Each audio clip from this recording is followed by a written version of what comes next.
That 8-hour and 28-minute montage was brought to you by one Shane Schillerberg. He wanted to get all of his 2 minutes. Nobody does 2 minutes like Shane Schillerberg when it comes to an open. That was fantastic. As we welcome you in, you are looking live. Oh, come on, Shane. To the Pillar Exterior Studios, Hurrdat Sports Radio. I get my buddy back for however many days this is in a row, maybe 90 or like 107, but I'm just glad he keeps showing up. Ravi Lulla. What's up, buddy? How you doing? I'm good. Do you know the only reason I did that? Why?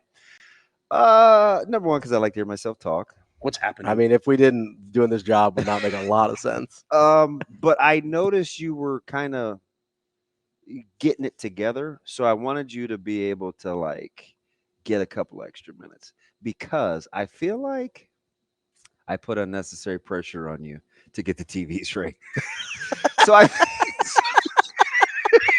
So I feel like when you come in here and if you're scrambling trying to get the pad, I feel responsible. That's I'm like, okay, this dude's really trying to look out. He asks me every day when I want the channels on. We're a little behind schedule. I got to buy my man some time. You see, that's where that came from. I appreciate that. Well, it is true. Because I hate how these two are on the same channel. Yeah, no, it is true that the only reason I do this is because I know you care about it. It's weird, isn't it? Because I don't care at all what's on there. Couldn't when I started again. You don't realize how traumatized I was at the nonsense that was this studio. I'm like, okay. What do you mean? No TVs on. What do you mean? The shades are screwed up. It's haphazard back here. I'm like, I'm gone for 5 months, and it's total anarchy. That's because me and A-Raj would just kind of roll in here and do whatever. No, it cannot. Listen. If you've ever been in love, which I clearly have, maybe not, it's about ambiance.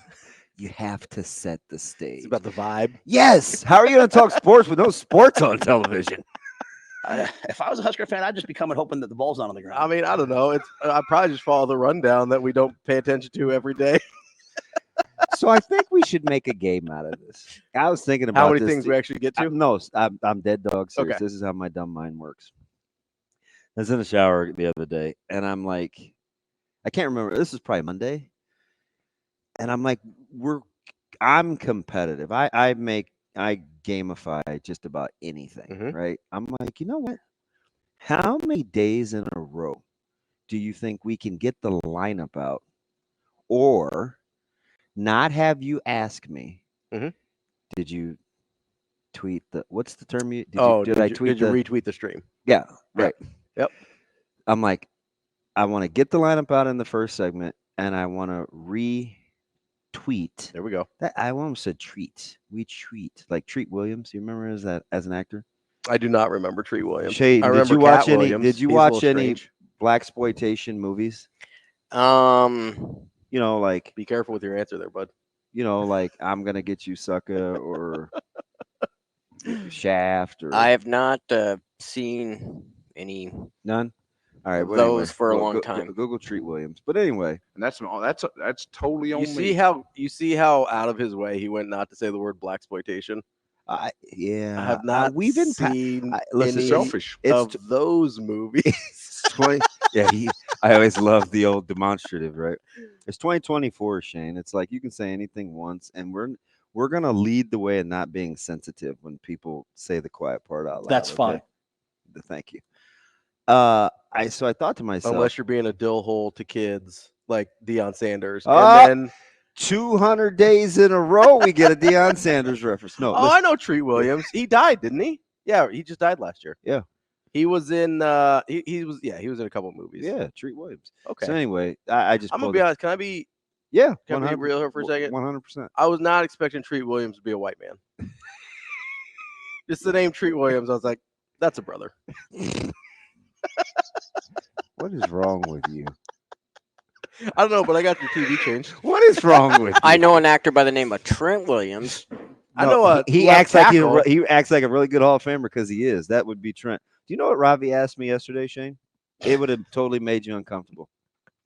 Ravi goes, "Hey, can I tell this story?" Yeah, I don't care. I don't even know what story you're going to tell, but go for it. By the way, I was in the shower and I wanted this gamification. How many days in a row could we go without you asking me that and get the lineup out in the first segment? And we couldn't make it. I was it was 0 days. 0 days. So I'm gonna get back on that because I need something to get me going. Okay. So this is Ravi yesterday during the break, Shane, and I panicked because Avery. That's when Avery was like, "I think Shane's mic's on." Oh yeah. And I was gonna run down there and choke Shane. Ravi goes, "Hey, can I ask you kind of a pause, sigh, awkward silence? Can I ask you kind of a black people question?" I said, "Oh Lord, here we go." Yeah, sure. What's up? So my wife tells me sometimes when she's doing big events. Oh yeah. A lot of minorities. So you mean black people? She said, "Yeah, she's always telling me that we kind of have to make the steaks a little more well done." Yeah, cook them a little longer. Yeah. I almost fell out of my chair. And I go, "Yeah, that's a thing. I don't know why that's a thing, but I fight about this at the barbershop. I almost, my barber will tell you this. I almost, when I got kicked, the only time I've been kicked out of that place. Yeah. He didn't really kick me out. He just was like, "Hey man, after 20 years, because this was probably about 4 or 5 years ago. It's probably about after like 25 years. If you want to find something else different to do, you're replaceable." Hey, and it cut me to the core, right? It just cut me to the core. It was over steak. Really? Because I said, "How can you get such a good piece of meat and have that thing doo-doo brown?" And it was like you would have thought he might have been on something else that day. I don't know, but this turned into like a 30-minute fight in the barbershop over why we can't just eat a steak medium. And by we, I mean me. And I mean, honestly, but I wanted you to know, I empowered you to. That is totally a thing. and honestly, for me, medium's even a little aggressive on the cooking. Yeah, I was mad at 136 the other day. Yeah, I wanted 132. you let it pulled rest too long, Well, or you pull it late. So it was still when I pulled it I pulled it at 28. Okay. And I thought, okay, 4 or 5 degrees max. Yeah, on a rest that should be about right. Man, that joker. I shouldn't have put the foil on it. Oh yeah. I wasn't gonna cry because it was a tremendous piece of meat, but I don't know. So Shane, Ravi takes it upon himself. Let's do a little research. And what'd you find out, Ravi? Why typically do African Americans like their steak? So this is what I found. well I don't know done? if it's true or not, or I don't know if it still is the reason, but this originally when slavery existed in this country, and no, we're not talking about repercussions as you used to say last week. No, it's reparations. Reparations. Reparations. What did you say? I said repercussions. Which like playing the drums? No, that's just regular percussion. My bad. It's repercussions. I've learned that now, but we also learned a valuable lesson that we have a new name for our company, so it's fine. I learned that often the slaves would not get the highest quality meat given to them, and often it would be spoiled already, so they'd overcook it to try and keep from getting sick. Right. And so that's the best I could find as far as a reason. Which is also where chicken came from, because it was kind of a dirty bird. So that's the one that was left over. That was basically. the front. Yes. Yeah. Yeah. That makes sense. I mean, Hurrdat. See, we learned something. Look at us. History. I'm telling you. History buffs. Taj Mahal, 40 acres of mules. What's that? Well done meat. Fudge. It's all in there. There's a lot there. Oh, you know what I want to talk about? What's that? Because we stick to sports. What's that? Stop protesting. Get your ass off campus. That's what I want to say. Anyway. So on the show today, coming up at 8:43. What do we got? We've got one Brian Edwards. our Vegas insider. What do you think, like Bill, Chris, Sasha? Do they hold their breath with every open? Oh, I have to imagine. Yeah. But normally I get a text from one or all of them that are like, that was incredible. Yeah. So it's like, I mean, at a certain point, what do we say? I want like Gorman to text and be like, what was Jason Tatum wearing at the presser last night? Was that like the Rainbow Coalition for Bill Cosby, or like? I didn't even see it. I got to look it up. Oh, you're not. See, I'm not a press conference guy. What were you busy listening to, Jackson Brockett? I mean, by the way, what Shane, time was that on? I think I just went straight to the next game. You using Grant Hansen is okay because I like Grant, and he's doing some work for some websites too, and I cheer for him.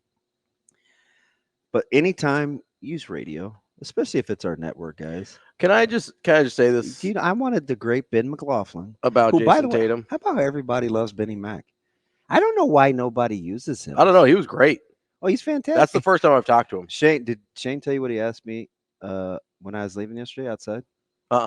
He goes, "Hey, he was awesome. Do you want me to make him a regular?" Whoa. Slow down. Slow down. Meet me at the rim. I'm gonna use Benny Mac quite a bit. Donna Summer here. Simmer down now.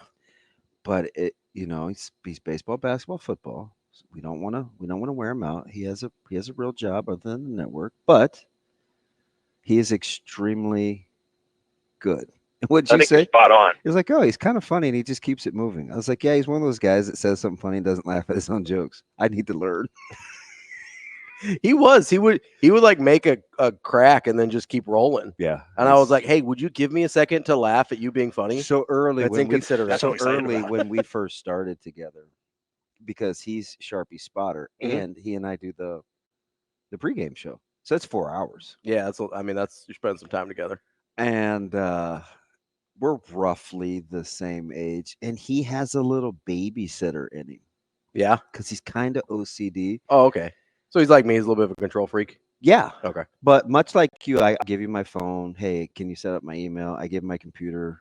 Hey, this thing sucks. Can you make it work? Like I'm telling you. Hey, DB, bus is leaving at 1:30.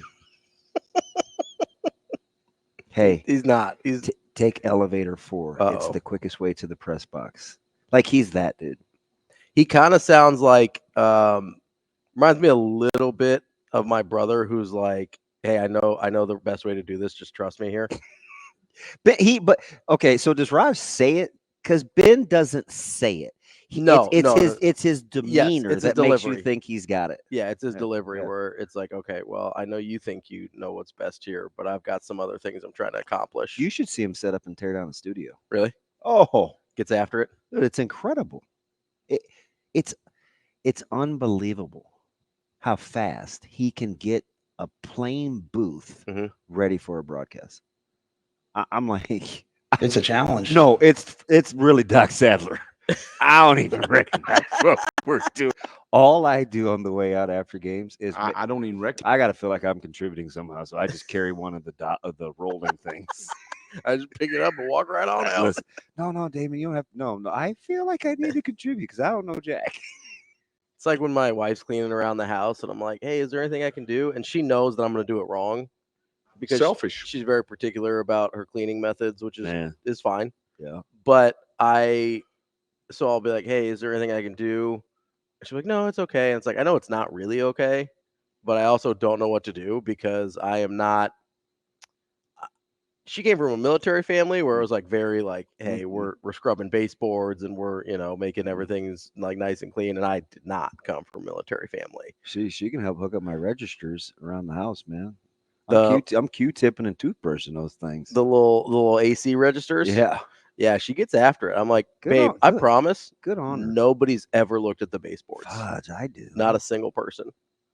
I was mad the other day when our air freshener thing was facing the wall. Somehow it got spun around because somebody must have wiped down the fireplace. And there's like a wet spot from where the moisture was hitting the wall. Yeah. Dude, I almost You mad? I was, Shane. In life, I figured out after my 89-minute meltdown, give or take a You're like, minute. that might not matter. Probably not that big of a I could deal. probably just wipe this down and be okay. But can you? I don't know. I said probably. Thanks for the encouragement. That thing wet. That's what I'm here for. So Benny Mac I'm cool with Grant on the cut. But Benny Mac needs to get a little run. Well, it was show karma. Yeah. Right. I mean, you tell a guy 5 minutes, the day of he's starting, get us what you can. He throws a no. And the voice is on the show. Yeah. That's show karma. That's right. Yeah. So that's what we do. So go Storm. That's what we do. Go Elk South. Yeah, it was a great night for Jackson Brockett. Unbelievable. 107 pitches. Yeah. 12 K. It was a good no-hitter too, because some of them are crap. Only 2 base runners. Only 2 walks. Like there was I think an Edwin Jackson no-hitter. What? Edwin Jackson. How many teams do you think? We'll Google later. How many? 12. Shane, do you have a guess on how many teams Edwin Jackson played for? Do you know who Edwin Jackson is? 10, 11, 12. He doesn't know who Edwin Jackson is. He hears Jackson. He thinks black actor. No, he's an athlete. I mean, I thought Treat Williams. I thought black actor. So would you stop it? What, Samuel L. Jackson? Okay. Janet Jackson? Bo Jackson? Michael Jackson? He only played for one NFL team because he only played 38 career games, Shano. So Bo Jackson? Unbelievable. In 20, we're not even to 20 minutes. And you got in Bo Jackson and Deion Sanders. It's going to be a good day. If you didn't know, we're talking to Matt Rhule today at 9 a.m. Did we get through the 8:43? Oh, you did say I Brian. said Brian Edwards. Okay. You distracted me immediately, but I'm back on track here. I just think you're funny. We're going to get the whole lineup in the next 5 minutes. Everybody deal with all right, me. so can 2 out of 3 so far. So we got Brian Edwards at 8:43. We got the coach Matt Rhule at 9. He's going to be with us. And then at 9:43, we have Michael Bruntz, who so graciously moved because we got Coach Rhule. Could you tell? I wasn't upset, but I wondered why Bruntz got a short segment. Because he couldn't do 8. Well, I got Shane's response, numbnuts. Okay, I don't know. Just, But I never want Brunsey to have a 3. Like 7:30, 7:43, unless we have to. But Yeah, I can't. I imagine realize that. daddy daycare is in full effect. And I know he needs time to become untraumatized from school drop-off. But I didn't realize 8 was not a thing for Brunsey. I don't even know why, but it's technical, right? I think we had asked him before. I think once. Hey, he may be saying that today, Shane, if he can't get on the stream. Yeah. Forgive me, but hopefully there's something good there. That's why we this said. dude said, "Don't worry, I don't miss." I was like, "Yeah, I'm getting this to Mayo." She'll make sure you're good. That's why we got to get it to his handlers. That's got that. Yeah, I feel like that's the point. I think so. You're trying to get to is where like people just like handle that stuff for you. Yeah, it's amazing. The 80% is like wanting baseboards clean and in particular about food and looking a certain way. And the other 20%. And the other 20% is like it's a debacle. You're like, Ravi, can you send my email, please? Yeah, or I go to the wrong stadium, or I leave my phone at home, or Ravi, can you go pick up my cell phone? I don't even know where my computer charger is. I think to this day, I think it's in Lincoln. But did Jess never get back? Well, technically, it was her day off, so Oh, I okay. didn't want to be like, "Hey, can you go to the?" Because it's not like an easy find. It's either at Gate 18 in our studio, like the network, or 6th floor in the stadium. Okay, yeah. So like in the radio booth. Yeah, they're not close together. I mean, they're in the same building technically. But I mean, if you go there, you're committing 30, 35 minutes. Oh yeah, it's a whole thing. So I'm like, I don't know. To be fair, if I'm off, do I not want to be around the stadium? I get it. To be fair though, I also have that where a lot of the time I'm pretty buttoned up and know what's going on, and then I also have your wife telling me how to walk to a football stadium that can be seen from the other side of the city. My 20%. And if Jay's listening, I appreciated it because I did not know where I was going. Oh, let's not give her too much. This is not me being a hater. Like I needed the help. She was a knockdown drag out yesterday, and I was like, "You're not that cool."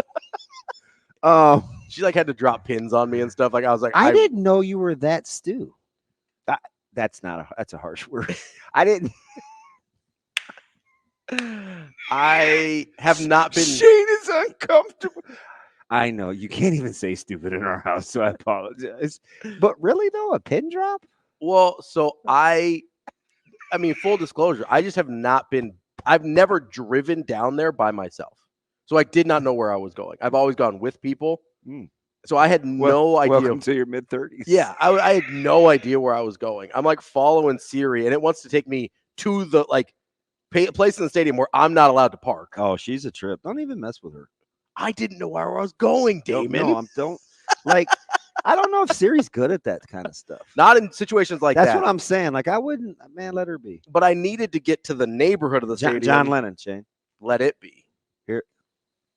And the rest of the Beatles. I was like, let it be the whole Beatles. Dang, you remind me of Tim on Twitter. All of a sudden. Well, actually, I don't think Steven's chimed in on the chat yet. But no, it was, I've never navigated that by myself at all because obviously I'm a grown adult. So I needed the help. Welcome to adulthood. So I appreciated it. Yeah. So B-Mac got show karma, which we appreciate. We like the little show bump. Bro, how about, seriously though, the funniest thing, speaking of Bruntz at 9:43, sent me an all-timer. And my phone, I was prolonging the auto update. Yeah. So, like, my at phone, a certain point, it forces you. It just shut off. Yeah. Yeah. So it looks like a couple guys text. What time am I on again? Wow. So if you do the voice, you're not really hiding who's texting you. That was Bruntz. I was Bruntz. Did I give that away?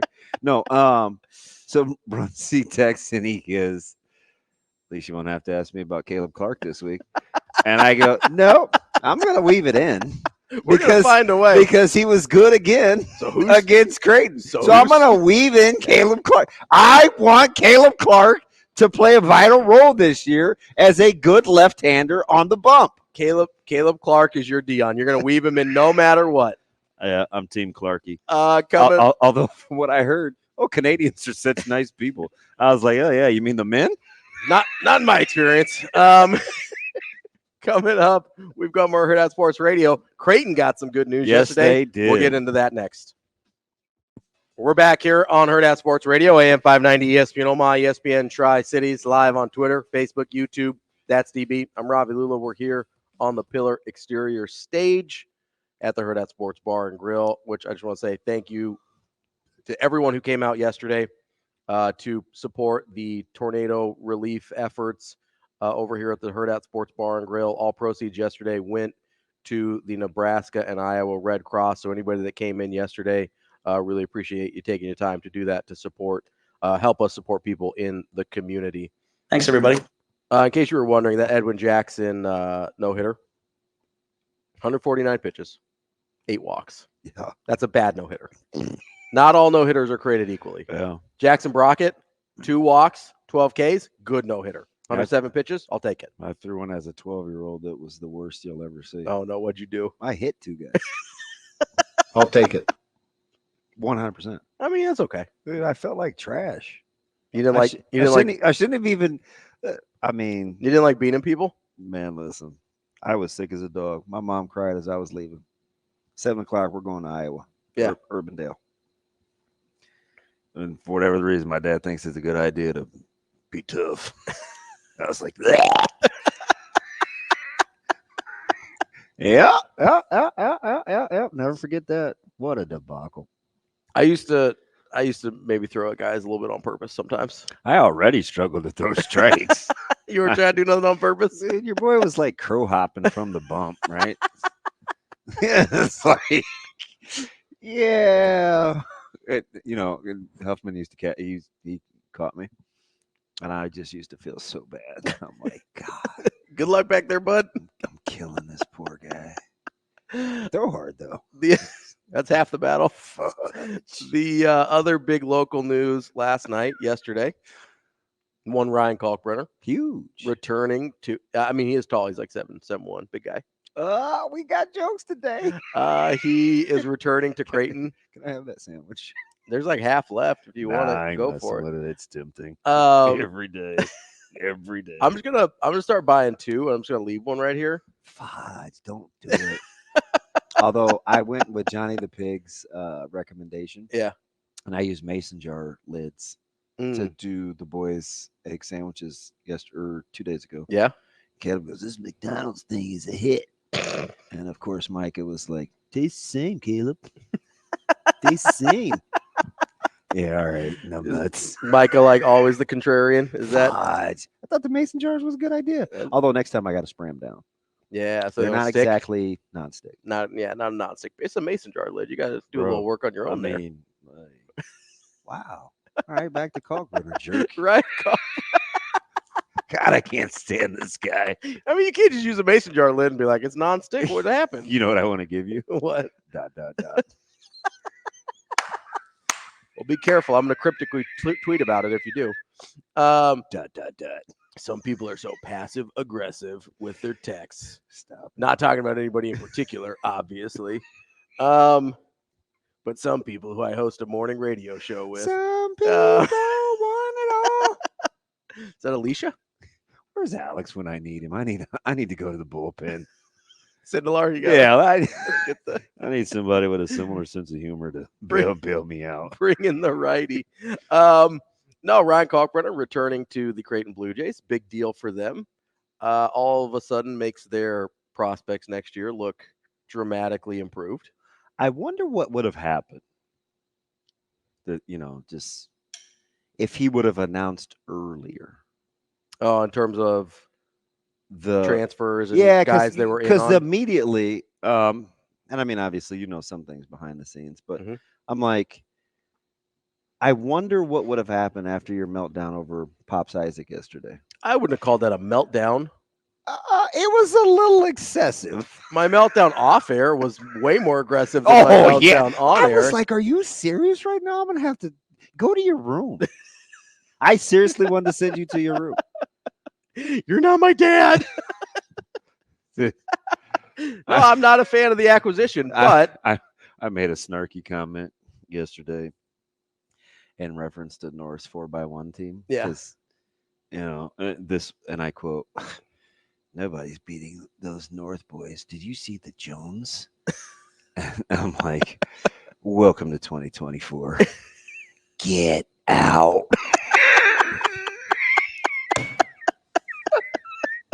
I felt like you should go to your room though. That was a little much. Not a fan. Okay, but what a weird random hill to die on. Like, what if it works? Like, why have to go back and get that after he has success? If he's successful, just be like, hey, I was wrong. Okay. I don't have to go back and get anything. You're a child. I don't have to go revisionist history and be like, well, actually, I was a fan of the Pop Isaacs acquisition. Is this different than Steven or no? This is a different actually. I don't have to do that. I can be like, yeah, I missed. I was wrong. Yeah, because it happens. It's a big deal for them. You get a defensive player of the year. You get, I mean, efficiency points. You just plug him in. Yeah, you don't have to change anything. He makes everybody better. He makes the acquisition of Isaacs make more sense because now you've got some rim protection for a couple of undersized guards that can struggle at times. Although Neal has length. He's 6'6". No, but I mean, with Ashworth and Isaacs, your backcourt is going to struggle with certain matchups defensively. And having Kalkbrenner back there. So you play your 3 of your 4 horsemen. The freshman? Yeah. Yeah, I want to see Larry Johnson and Jemiah Neal at the same time and just see what happens. Chaos. It's a lot of athleticism. A lot of length and athleticism out there. Yeah. Go Black guys. Throw Jason Green in at the 4. Frederick King at the 5. Shane, can you feel it's the 80% black lineup? Let's go. Can you feel uncomfortable in Ravi? He's usually the one dishing it out. There's no I don't think they have a black point guard, so that's going to be hard to. Which, by the way, T-Mac said he didn't realize you could eat steak any other way than well done until he got to Nebraska. I'm telling you, it's a thing. It's totally a thing. I still hear people call it blood, and it's not blood. You like that thing bleeding? It's not even blood. It was just one lick on an ankle. Exactly. I don't want to. Listen, you know who's not eating a steak? That guy. He's not a steak guy? I don't think he eats meat. Is he a vegetarian? Listen, we would be on the plane. This guy would eat alfalfa sprouts and like whole wheat. This is trash. A big deal. I'm like, how is that remotely any good? It's probably not. It's very difficult sometimes for me to watch Nebraska football. I can't imagine him eating a steak. Is he just like a food as fuel guy? Like he just, I don't know like what the diet. I mean, he wasn't like he was cool. yeah. But it's not like, hey man, what are you eating today? You know, like, Yeah. I didn't get that vibe.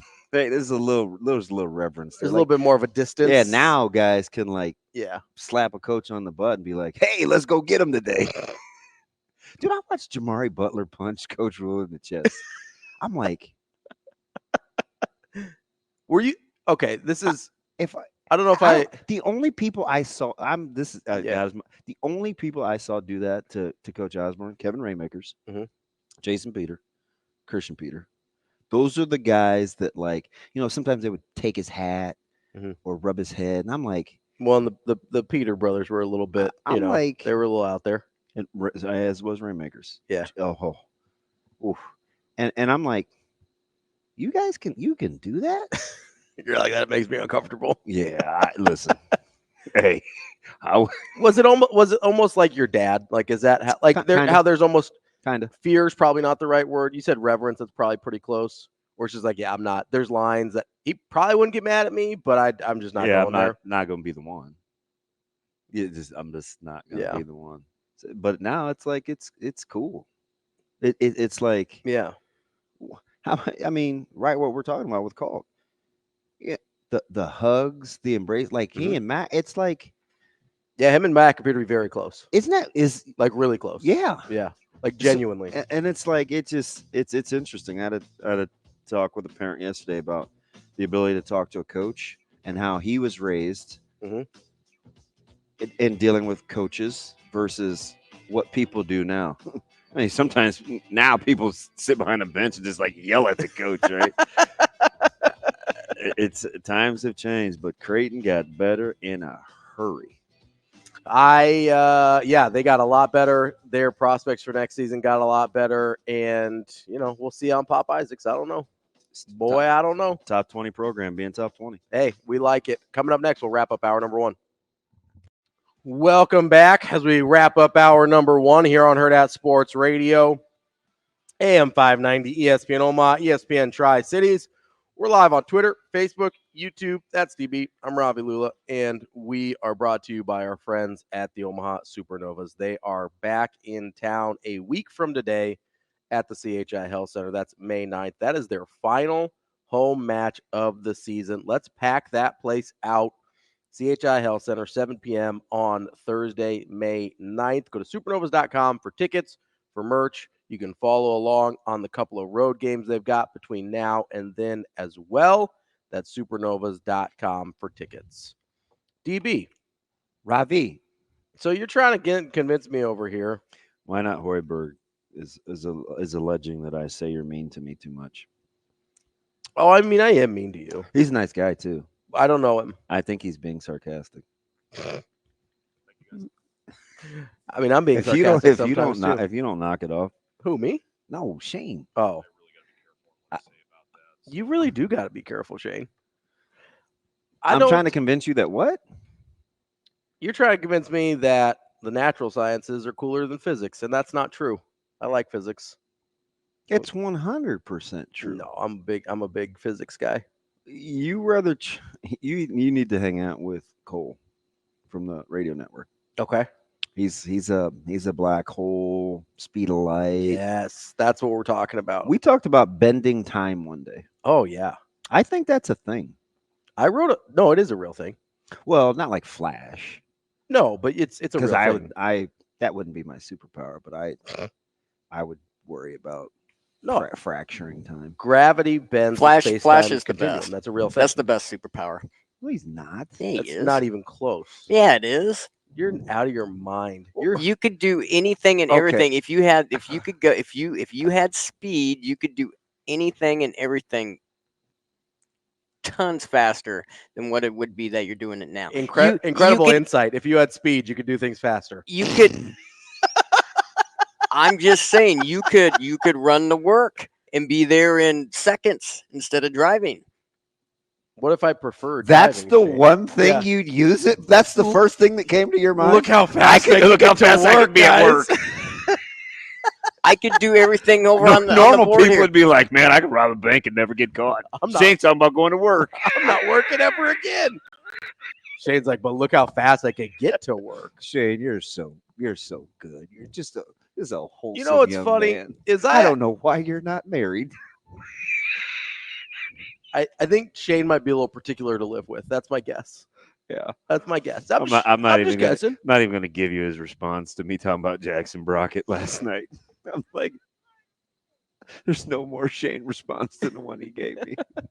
I was just being nice. No, Shane, I appreciate you. Jackson Brockett sounds like a country singer. He sounds like a guy that answered the dinner bell in a much-needed situation and has Nebraska firmly sitting with a 20 RPI. I might just be Warren Nolan. I think I might just be thinking of Jackson Brown and that they sound similar, but he sounds like he should I think you're on the country music thing that's been going on the last couple of weeks or days. I don't like country music. I don't know if you know that about me. I'm not a fan.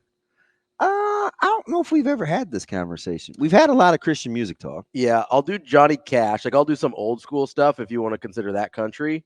I'll do Johnny Cash. I can. What do you mean if I wanted to? I'm not the barometer. Well, you're the only one I'm talking to here. So, wow. I agree with you. Why not Hoiberg? so mean to you. I agree. Our stream is a trip. Yeah, it is. It's a lot of fun. I enjoy those guys. Like they're either they brought their sense of humor, but they pick up on. Oh yeah, they get the show. I appreciate it. They pick up on the snark vibe. I did a lot of work and research for comments or for content yesterday. We haven't got to any of it yet, but we can now if you'd like. Well, I told you I thought the rundown was malarkey. Yeah, you did. I'm like, you did. There's not a chance we're pulling this off. No, but I also did the work because I know at some point over the next 3 months before football season starts that we will use this. It might not be till July, but at some point I'm going to be trying to fill out a lineup. I feel like you're taking a shot. No, this is what the show is, right? Like we don't get to the lineup much, and that's okay. But is malarkey like myriad? They both start with an M, if that's what you mean. Hey, does your brother wonder why you can't read the words that he texts you? He probably does it on purpose. He did say myriad. What did he say? It was a myriad of missed calls? Myriad of BS calls. Okay. It was. Hockey, Rob, I'm telling you, you stay with me long enough. You're going to be in the deal. We're going to increase your bandwidth. It's like, all right, we'll see what we can do. I'm going to be like the fiber optics equivalent. I'm going to make it a little more efficient. Did you see? There's this dude that. Are you throwing me a curveball? Oh yeah. Okay, let me see. All right. There's this dude. This is the real thing that just happened, or at least TikTok told me it was. There's a guy, a scientist, who figured out how to increase the capacity of already existing fiber optics cables to increase internet speeds like infinitely. I'm telling you, it was probably Cole. It's probably my producer. It was. What was his name? I don't know. This was like a national story. He looked like a giant nerd, so I think it was real. He had like the whole look. He looked like that guy. I would trust that guy to fix my computer. Okay. And he wasn't Indian, so. It's only funny because that was my next question. I know it was. I'm cutting you off. Gosh, we're awful. But no, so this poor Bill and Chris. This dude, it was like an internal solution, so you don't even have to lay more fiber or anything. Everything that's pre-existing, he can just increase the capacity of because there's a lot of inefficiencies within the fiber. Do they fix your grass after they do that? Yeah. Not well. Like, do they go get sod? Do they get drop that? You off sod? It's the like light green stuff. It's not real sod. Like it's not the. But does it work? Kind of. It's crappy grass, but it Shane, grows find bad. Tim in Colorado and see if that's a thing.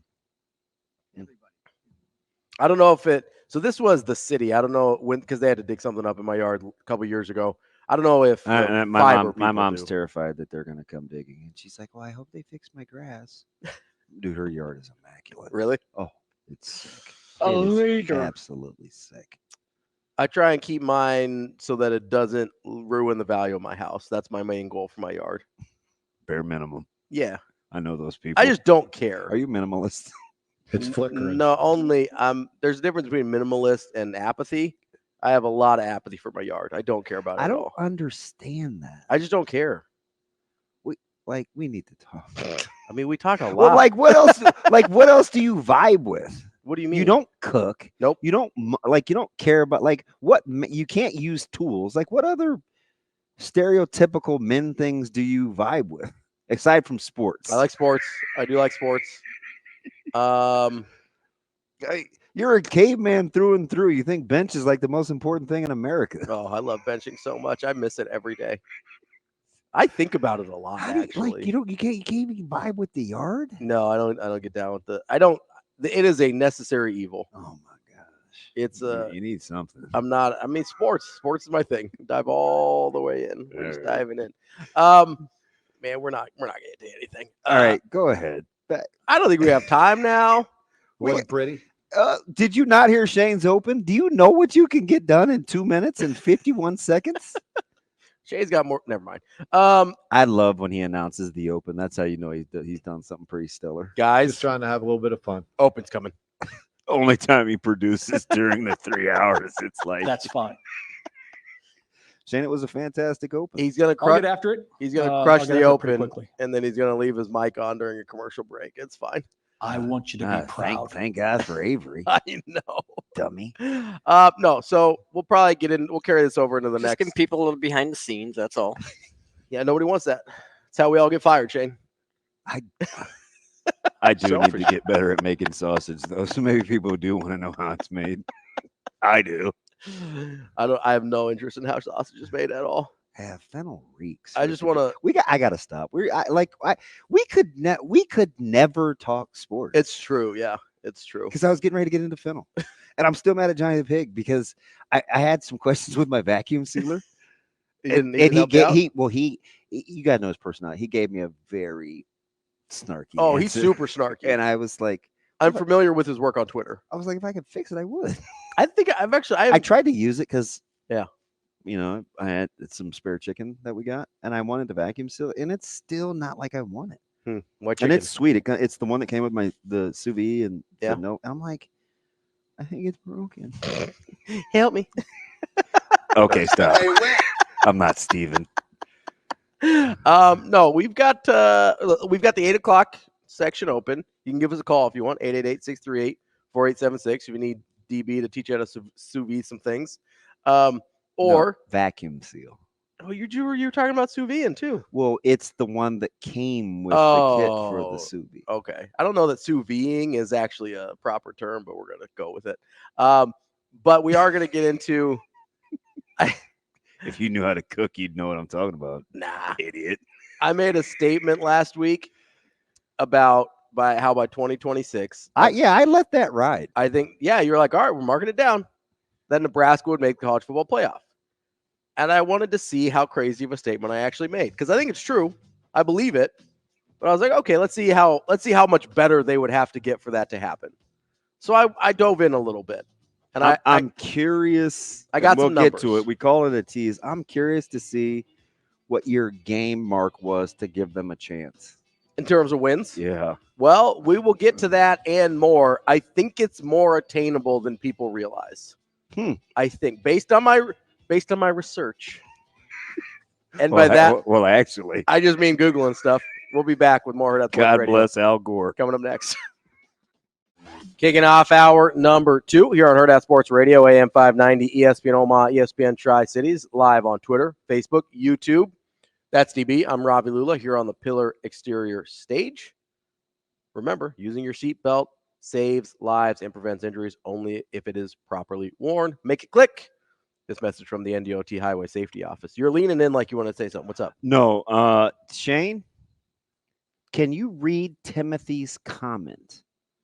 Timothy says, I've heard this before. I don't know what it is. Okay. Maybe we need some more fiber optics. Actually, I don't think this is a fiber optics issue. There's a big issue with the volume on the radio broadcast. Needs that was a while serious ago. Are you sure? Yeah. I know it was 7:15. Did we fix it? As far as I know. I mean, he hasn't said anything since then, but that Maybe he just doesn't want to be a constant complainer. I mean, a I've negative adjusted Nelly. it. I've adjusted A it negative Nancy, if you multiple will. times, and I really do appreciate people putting that in the comments because it does help. So And We let you know. And we It can't lets hear you we it. can't hear. Yeah, we can't hear it on the radio. you guys hear one feed, I hear a different feed, and there's like 2 other feeds, so there's like 4 feeds, and I can't obviously hear all 4 or whatever. So Shane, you're the best. I'm gonna bring you some more lunch meat. Okay. All right, so Hey, by the way, how long did you finish it?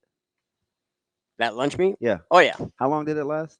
I didn't last for. I mean, I was eating one or two a day. I mean, the packages, it was like 1 package per sandwich. So Yeah. yeah, All right.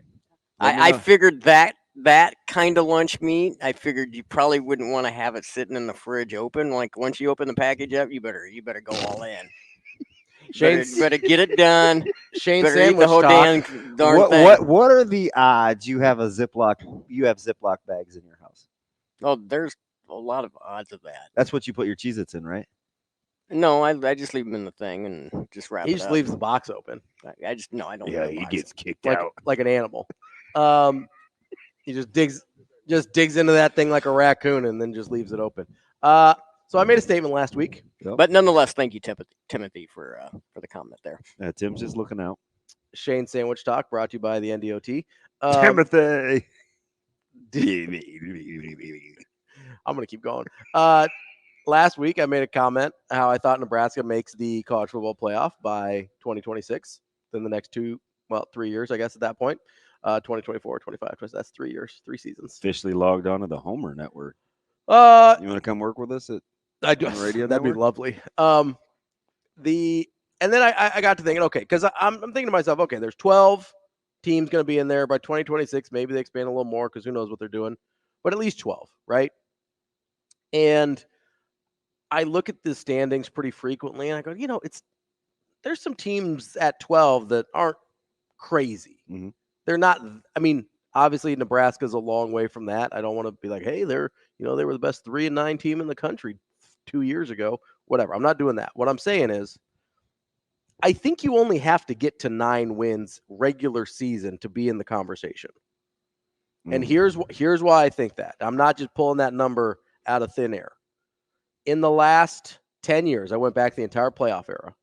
The only years in which a 9-win team, and then this isn't all 9-win teams, but there was at least one 9-win team in every top 14 in every year except 2021. I excluded 2020 because those numbers don't mean anything. The records were all over the place, right? So I excluded that one. But in every year from 2014 to 2023, the only full season that did not have a 9-win team in the top 14 was 2021. Now we move that to the top 12. Was that COVID? No, I left out COVID year. Okay. I left out the COVID year. I don't know why I don't know when that was. 2020. Because every year since then, like time has been a flat circle. I have no idea how long. It's been somehow 4 years. Okay. And it doesn't make so I get it. No. But I left out the COVID year because the records were all over the place with the number of games people played. In the top 12, it is every year except 2021 and 2023 that has had a 9-win team in the top 12. That's after the regular season. So this isn't. So you get to 9 regular season wins in a conference like the Big Ten or the SEC, you're going to have a pretty good shot of being in the neighborhood of where you need to be. This is going to sound stupid, but I have to. I'm going to say this out loud. You play 12 regular season games, right? Yeah. So that puts you at 9-3, which is not crazy. And this is at the end of the season before conference championship, like regular season. This is the only. day. I'm just trying to get my mind around 100%. the data. So this is end of the regular season before heading into a potential conference championship game. Yep. Okay. Every year, but 2021 and 2023, a 9-win team has been in the top 12. Often it's multiple 9-win teams in the top 12. So 9's kind of the number I'm looking at and go, okay, if you get to 9, you're at least in the conversation, right? And in 2023, a 9-win team was number 13. It was LSU. They were 9-3. They were the 13th team. They would have been the first team out. And I went by college football playoff rankings, not polls. Yeah, well, that's good because that's ultimately what's going to happen. Right. Yeah. So I was like, AP poll doesn't matter, whatever. I mean, it's college football playoff. I'm going to try and get as accurate as possible here. If you get to 9 wins, you're going to be in this thing. Like, you're going to be in the neighborhood if you get to 9 wins. And so when I say, okay, I think Nebraska can be a 9-win team by 2026, people don't bristle up, right? People would expect that, I think. Yeah. If Nebraska hasn't won 9 games by 2026, I think people would be disappointed. Oh, yeah. Right? Well, with the trajectory that we think it's on. I mean, if we're being honest, you hear 8s and 9s this year. I've said 8 and 9 this year. Yeah, I let you get me last year. That's not happening. Yeah, I know. Again this year. I know. You bumped me 2 wins. I'm going to try and Jedi mind trick you again. I started with 5 and 7. Yeah, and I got you to 7 and 5. And by the end, a month and a half later, I said 7 and 5. And I knew they couldn't move the ball. I was so mad at that. Yeah, that's on me. That's totally on me. Yeah, I'm not. Yeah, it's not. Oh, we're gonna see what I can do. No. I like to bully you a little bit. We're gonna see if we can get you to 8. I said from the jump, I was like, how are they like this? You're like 5 and 7. They can't score. They can't move the ball. 5 and 7. I'm like, Ravi, they may not beat Colorado. Oh, they're beating Colorado. Hey, who they got on their right? They're beating Colorado. Ravi, they're not beating Colorado. Yeah. Hey, DB, what's your final prediction? 7 and 5. And I remember so Husker X's and O's, because I'll never forget this. My memory. He's like, wow. We're going +2. Like, how'd we get you to 7? I was like, that idiot sitting next to me. Maybe I didn't say that, but that's what I was thinking. What you meant. So, okay, so this season will be in the books with however many wins. Yep. So year 2 of hopefully healthy quarterback play, you're like, okay, healthy quarterback play. Eight's the minimum going forward. Outside chance at 9. I think so. Yeah. Okay. I don't think that's far fetched. I just want you to realize what you're saying out loud is they're going to darn near double the wins. Yeah. Okay. And I've said this last year.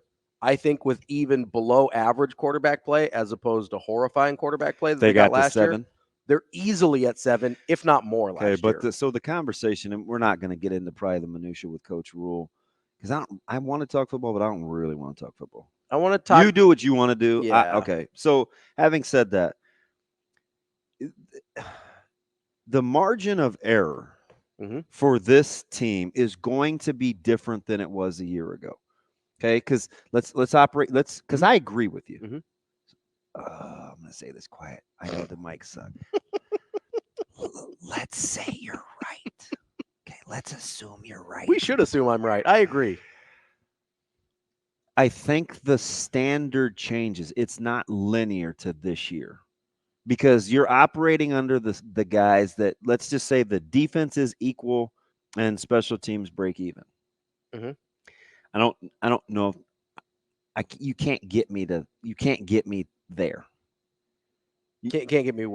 where? That even on the defensive standpoint and special teams is what it was last year, which wasn't great. I can't make that assumption, because I think defensively, how is there not regression? So I've baked regression into the model here. I'm glad you asked. You baked it in. This ought to be good. I did. Okay, so last year you've been around me too long. So what would Numbnut say as I present this argument to him? Did you do my voice? Well, Ravi. Well, DB. No, I did because I agree with you on this. Where I don't know that. I think we talked with Suits about this yesterday. I think which was we probably need to revisit that. I think the defense will look different next year than it did last year, and so what that actually means in terms of statistics and effectiveness and whatever, I think there's a lot of potential variance there on what it actually looks like. So I went last year. I just went points per game, because at the end of the day, that's what matters. Points per game. Last year, Nebraska gave up just over 18 points per game defensively, which was good for 16th in the country. I reeled it all the way back to, if they could be a top 40 scoring defense, that would put them at about 22 points per game. All right. Which I like the way this is okay. Which I think is a reasonable expectation for a defensive coordinator and a lot of defensive pieces we like. Top 40 defense, I think, is super reasonable. Don't necessarily need to replicate what we saw last year. Don't need to be top 20. Top 40 defense, I think, is a reasonable ask from this team. Now, the offense is where it gets a little tricky, right? Because I think you can see dramatic improvement just by having more functional quarterback play. What if you just don't turn the ball over? Right. How many more points do you get just from that? Because last year, they scored 18 points per game. They were minus 0.3 plus minus on the season on their averages. If you could crack top 50 offense, which is not even top third in the country, you're at about 30 points per game. Is that a doable number? Another 12 per game. You're okay. On the surface, I would say yes. Yeah, but you have to cut your turnovers down by 1.5 per game. 100%, right? 100%. Listen, what I'm telling you though, that's a big number. It is 1.5 roughly 1.5 turnovers per game, because that's 18 right there, and that basically breaks you even for the year. All things being equal. Yes. Last year, 18 more would have left you with +1, right? Let's just say you cut it down 1 per game, 12 less turnovers. I think you can get pretty close. I think you can do that. Okay. I think you can do that. So let's say a top 50 offense, which I don't think is shooting super high, puts you at about 30 points per game. So now your point differential on the season's about +8. Okay, well, where does that put you? What does +8 mean to you, right? 26 points per game. +8 from last year? +8 from my projected next year, right? Okay. So if you're 30 points per game on offense, 22 on defense, you're +8, right? So where would +8 get you in historically? Last year, +8's not good enough to get you in the playoff, okay? The lowest team last year that was on the back end of the playoffs, so I've got numbers 10 through 16, teams that were in contention for the playoff. The worst team there was 10.2. That was Missouri. They were 12th they would have been 12th in the playoff last year. Can I ask you something and see if they're on there? Where was LSU? LSU was really interesting. They were +17.7 because their offense was so good, but they had by far the worst defense on there. So you know why I asked that. Okay. Yeah, defense was atrocious. God, they were giving up 28 points a game. You do know me. But let me ask you that, or let me show you this. To get to 8 to 9 wins, so the teams that were in the top 25 that had 8 or 9 wins, you had multiple teams in this neighborhood. How many? 1, 2, 3, 4, 5 were 10.3 or less. Okay, give me the program names. Oklahoma State was 0.6. That's an outlier. Okay. Because they're the lowest? +0.6 was by far the lowest. Okay. They gave up they were basically even offensive defense. The next one, NC State, +6. Okay. You could be NC State next year. Yeah. Tennessee, +9.8. Almost exactly the numbers I'm talking about. Could certainly be Tennessee. They scored 32 a game. They gave up 22 a game, basically. Tennessee's doable. Clemson. So's Missouri. Missouri's very doable. Clemson, 29.8 points per game, giving up 19.9. In the neighborhood. I think doable.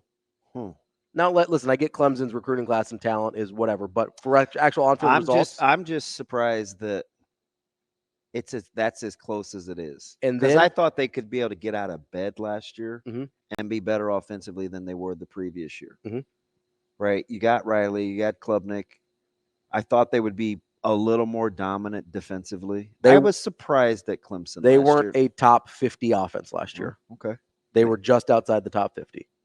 And then Oregon State, 10.3, 32 points a game, gave up about 21.5. You may not have this off the top. What's Oregon State's turnover margin? I don't have that off the top. I'm going to guess. Pretty good. It's pretty good. Yeah.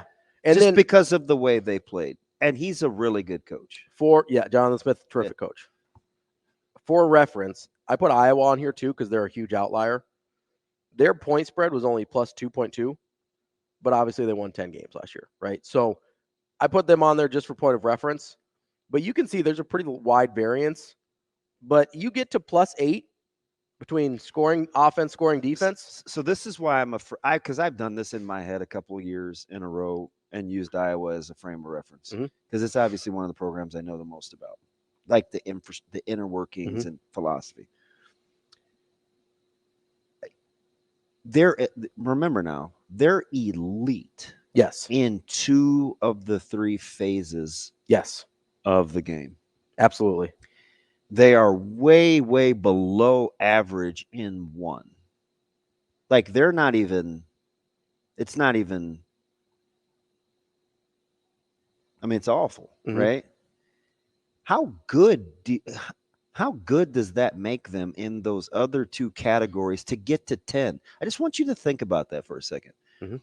That's why I'm not comfortable using them as I want to do kind of what they do, right? Philosophically, but you'll look back over time statistically, and it will be one of the more incredible accomplishments. They're consistently an outlier, which is why it's why I removed them from the comparison. Yeah, like I just don't. So now I'm like, you can't really use like. I was actually surprised that Oklahoma State's margin was smaller than Iowa's. I was expecting Iowa to have the smallest margin for teams in this discussion. I was shocked that Okie State was worse than them. But that's why I have Iowa on here just for reference. I didn't use them in the comparisons because there's just no way. It's not replicable to me. What they do at that level to win that many games consistently there's just no way. Is not replicable. Yeah. And so I didn't find any value in putting something on there. Because then you would have to start assigning values, which is kind of what I want to talk to Coach Rhule about. You'd have to start in assigning values to intangibles, like just sheer belief, just sheer buying into. Well, this is just how we play, and we embrace it. We accept it. We know that going out every week, this is what we have to do. No big deal. I think like you have to be at an incredible point as you do a university to embrace that. But can I also say, this is not hating on Iowa. They've been better than Nebraska. I get it, right? Can I also say there's a little bit of unnecessary stubbornness there in the sense of, or maybe it's not by choice, because if your offense was just like a little bit better, you'd be a national championship contender. Yeah. You know what I mean? And maybe they don't think they can do that without sacrificing some of the other stuff. Well, it's not like I don't think they want to go out and get good players. Yeah, so maybe, that's why I said maybe it's not a choice. Maybe they just haven't been able to go get those guys. But there does seem to be an almost defiance about, and maybe that's just how they come off publicly. No, but do you know what I wonder? Because this is a real thing. I think for some college football programs, especially in the Midwest. It is very, very, very, very, very difficult to be good both offensively and defensively. You give up. It just is, because your style of play in the Big Ten, if you're this prolific or high flying or spread them out. So can I pause you there for a second? Hang on. Okay. I'm not saying it has to be a certain style to be prolific on offense. It has just looked that way in college football. Yeah. Right? Until like Michigan, basically. And you certainly wouldn't call them prolific. You would just call them efficient. Right, but that's a good offense. Oh, 100%. So that's what I mean. Like, you can be good on both sides. It may not be sexy on both sides. I still think because I think they're an outlier. You had 2 wide receivers get drafted in the top 3 rounds, and your quarterback threw 22 touchdowns.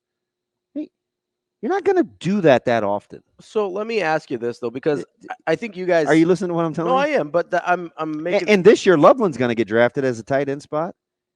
He's fantastic. And you're going to throw... I mean, are they going to throw 22 touchdowns this year?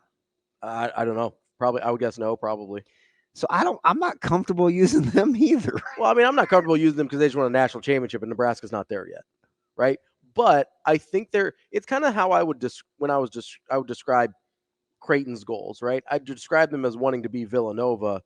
Villanova was obviously several steps ahead back in 2016, 2018. But we have proven metrics that work in basketball that give you a chance to be in the hunt. Yes. Top 40 offensive efficiency, top 25 defensive. Yes. But in terms of the way they ran their program, the way they acquired players, the way they went about their business, I thought was replicable by Creighton, but they had several steps to go to get to that level of what Villanova was doing. That's kind of how I view Nebraska and Michigan. I think Nebraska can philosophically replicate what Michigan's doing and get to 8 or 9 wins. And we don't even have to talk about a national championship yet because Nebraska's made drastic improvement, and then they start making those extra steps to be where Michigan was, right? Because 4 years ago, Michigan wasn't where Michigan was. Let me ask you something. What's the most controllable of the variables that you think keeps Nebraska from being good? I have an answer. I don't know if this is right. What do you think the thing is that they could control the most? Turnovers. 100%. That's the thing, especially the way some of the turnovers happened last year was the most in their control. And where? Yeah, the most in their control, I think. And, okay, so Husker X's and O's chimes in here. ESPN FPI values turnovers as a 4-point swing. 100, yeah. So if you go 18 turnovers less a game times 4, gets you to about 6 points per game right there. Okay, so I'm with you. This is where data, I like it as a starting point. Right. But now we have to get into the reality of it. Sure. Okay, so how confident are you? Mm-hmm. How confident are you that Nebraska can break? Remember, one time since 16, and it was not even a full 1 in the plus column. Yep, it was just even. How confident are you that they can change that number to a positive integer? Because that will that right there. Yeah, I'm telling you, that right there will give you a starting point for how you think this team can function in the conference. And we haven't even got to talent yet. 100%. I think. Remember, once in the last 7 years. That's why I don't think Coach Rhule. It was funny when he said it because of his delivery, but he's not joking. I just expect don't have the ball on the carpet. I would say 50-50. Now you tell me that better be your discussion. That better be your starting point to get to this elusive 9 wins. For sure. This year, I think it's 50-50. Next year, I think a lot higher than that. Okay. Because I have faith in what Coach Rhule's doing and what he's teaching, and that he's just not going to allow that to continue to be a problem. Because, that's been the most – you can talk about how bad the offense was with 3 quarterbacks, whatever. If you just hold on to the football. Just take care of the ball. Yeah, that becomes a whole different conversation. We'll continue this conversation coming up next on Hurrdat Sports Radio. We're back here on Hurrdat Sports Radio, AM 590, ESPN Omaha, ESPN Tri-Cities. We're live on Twitter, Facebook, YouTube. That's DB. I'm Ravi Lulla here on the Pillar Exterior stage. And I got to remind you to get out to the War Horse Sportsbook, either at the casino in Lincoln or at Horseman's Park in Omaha, because it's the best place in Nebraska to place your sports bets. Live bets, straight bets, parlays, props, whatever you can think of. You can place bets on nearly every major sporting event at War Horse Sportsbook. I got to get over there this weekend, do a little Kentucky Derby. Shane, what time's Big A this week? He is tomorrow at 8:43. Tomorrow Friday already? Tomorrow is Friday already. So we'll get out there and we will, I'll get out there at least. I'm going to find a horse. Maybe I might have to Facebook message your mom, be like, hey, tell me about the horses. So I'm taking her to Costco yesterday. We're in the parking lot, and I don't like for her to wait while I'm loading the groceries up. It's like, hey, get in the car, whatever. And she'll inevitably stood there. I said, hey, I'm going to start the car. Get in the car. And I'm stubborn, so I'm not going to put any groceries in the car until she goes to sit down. Yeah. I don't want her waiting. She feels like she's mom. So I get in the car, and she finally gets in the car, and it took me a little bit to compartmentalize the stuff. And I was like, what are you doing? She's like scrolling on her phone. I don't think she's on the internet, but maybe she is. And she goes, Bafford's out. That's different. She said, I'm listen, if I'm lying, I'm dying. I love it. She's Bafford's out. I go, yes, yeah, he's cheating for quite a while. This is kind of warranted. Consequences. And she goes, I know, but Usually his horses have been so good to me. I'm gonna have to kind of figure some things out.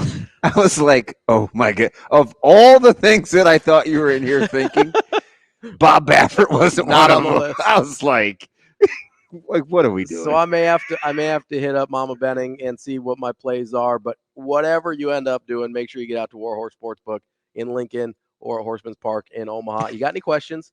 Get to warhorsecasino.com/sportsbook for a full list of details and house rules.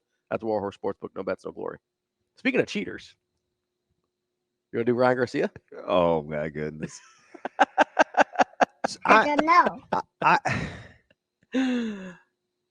I'm not surprised, but I am surprised. Okay, elaborate. Surprise, surprise. Because I knew, like, to get down to where he needed to get. Okay, I understood. I knew it was going to be a grind, but I thought with the rehydration clause this time, he may be okay. He was not okay. He was not okay. He comes in overweight, about 3 pounds, not even really that close. And relatively speaking, he's not. Yeah, that's not. I know 3 pounds doesn't sound like much to just normal regular people, but 3 pounds overweight in a boxing match is a lot. You didn't come close. Yeah. Most of the time when people miss, it's by less than a pound. And then we find out yesterday that the tests that he took both day of and day before his match with Haney tested positive for a substance called ostarine. I don't know if you're familiar with ostarine, DB. I am. It's a SARM. That's a strategic and what is it? The androgen receptor modulator or modifier. Androgen. So it's a pretty serious performance enhancer. He goes on Twitter yesterday with a bottle of ashwagandha, which is a. Do you know I take that? Yeah, it's like a natural like testosterone booster. It's a natural. Like, I joked about that a couple weeks ago off air. I go, well, I always want to call it ashwagandha, but I feel like that's flat. Again, and I say it out loud as if it's any different than when I think it. And I probably should have just kept that to myself. But I always say when I leave all the pills in the morning, I was like, hey, does anybody want any ashwagandha? And I was like, you touched it. Probably not funny. But you know who told me about ashwagandha? Who? Burrs. Yeah, it's an over-the-counter natural supplement that I promise you they're not slipping SARMs into. I can guarantee it. I promise. Yeah. Because SARMs are only legal to be sold as a research chemical. Now, people take them because people take things that they shouldn't take. But it is not something you're going to accidentally ingest from ashwagandha. And if it had been his testosterone came back a little high, that's a plausible explanation for ashwagandha. Okay? It's a natural testosterone booster. He came back with a SARM, which do not occur naturally. Those are 100% chemically produced. And he also came back with a metabolite of a synthetic testosterone.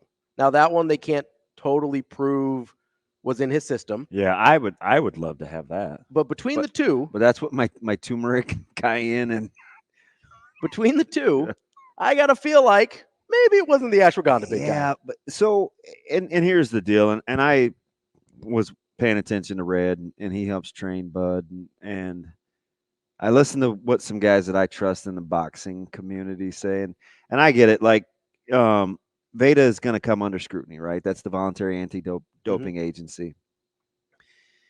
And they've had some mishaps. Full disclosure, like they have not been lock stock, but they are the only real doping agency that actually catches fighters. Yes. Right. So, and I trying to explain this concept and to read labs, like everybody can understand what's going on with reading lab. Like some of us, like myself, can barely read.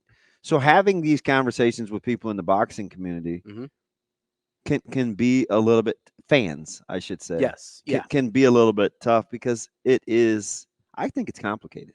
It is super complicated if you don't understand it. And I think these guys constantly skirt. Yes, you almost have to, right? Like they operate right on the fringe. Well, that's your job. If you're the trainer, if you're the boxer, whatever, you have to go. How close can I get? You have to go right up to the edge without falling over, right? So I get it.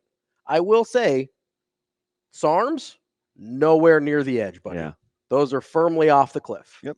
Ashwagandha, probably what you're talking about, getting close to the edge. Hey, I need a natural testosterone boost. I'm trying to do this. I got to make sure I don't boost it too high so it flags on a test. Anything that's in the SARM, anabolic steroid, anything like that, you're well off the edge. Do you get into the consistent, like the concentration? Are you willing to split hairs over that?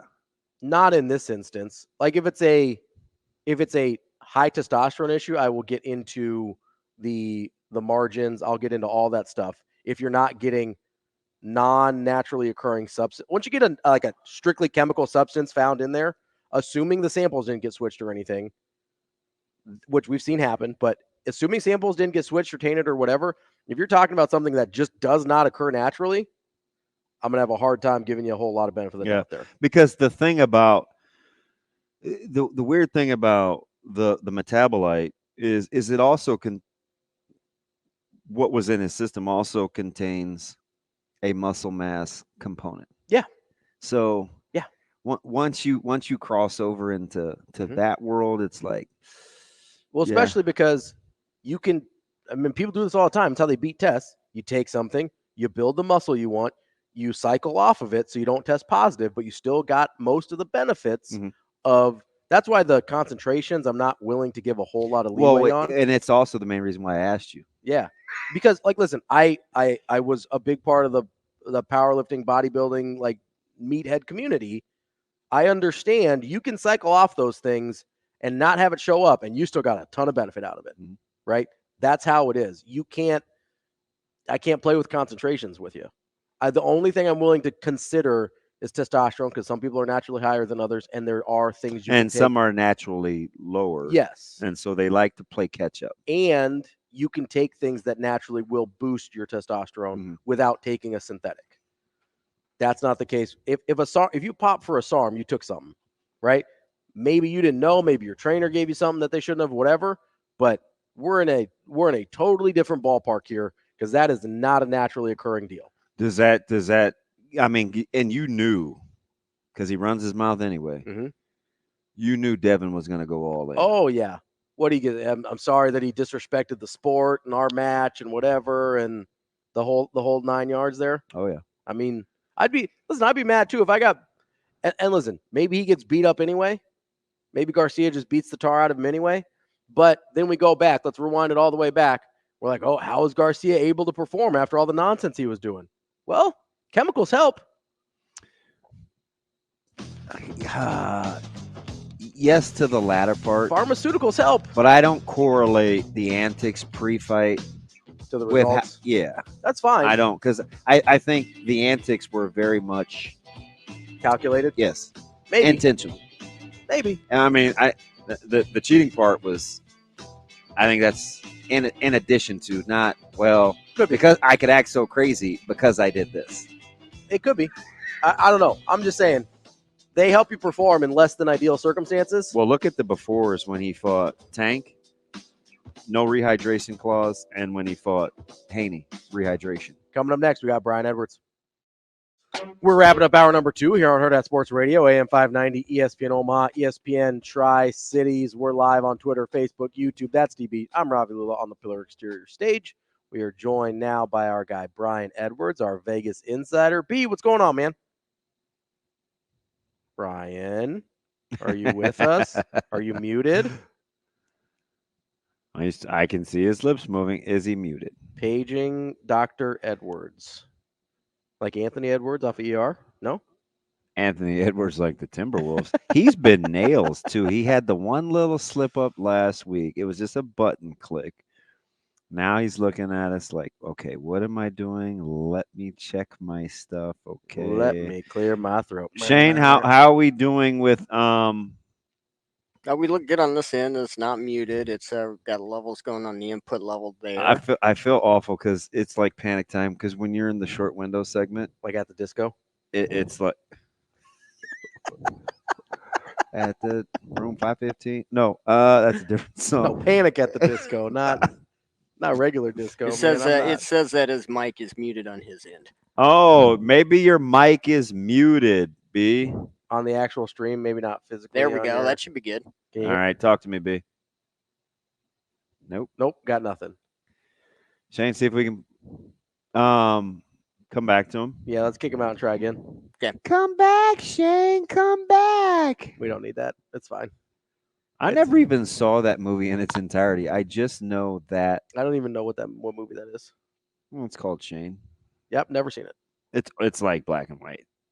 It's I don't Oh, come on, Shane. Why is it always got to be a black and white thing? I don't because I don't like gray.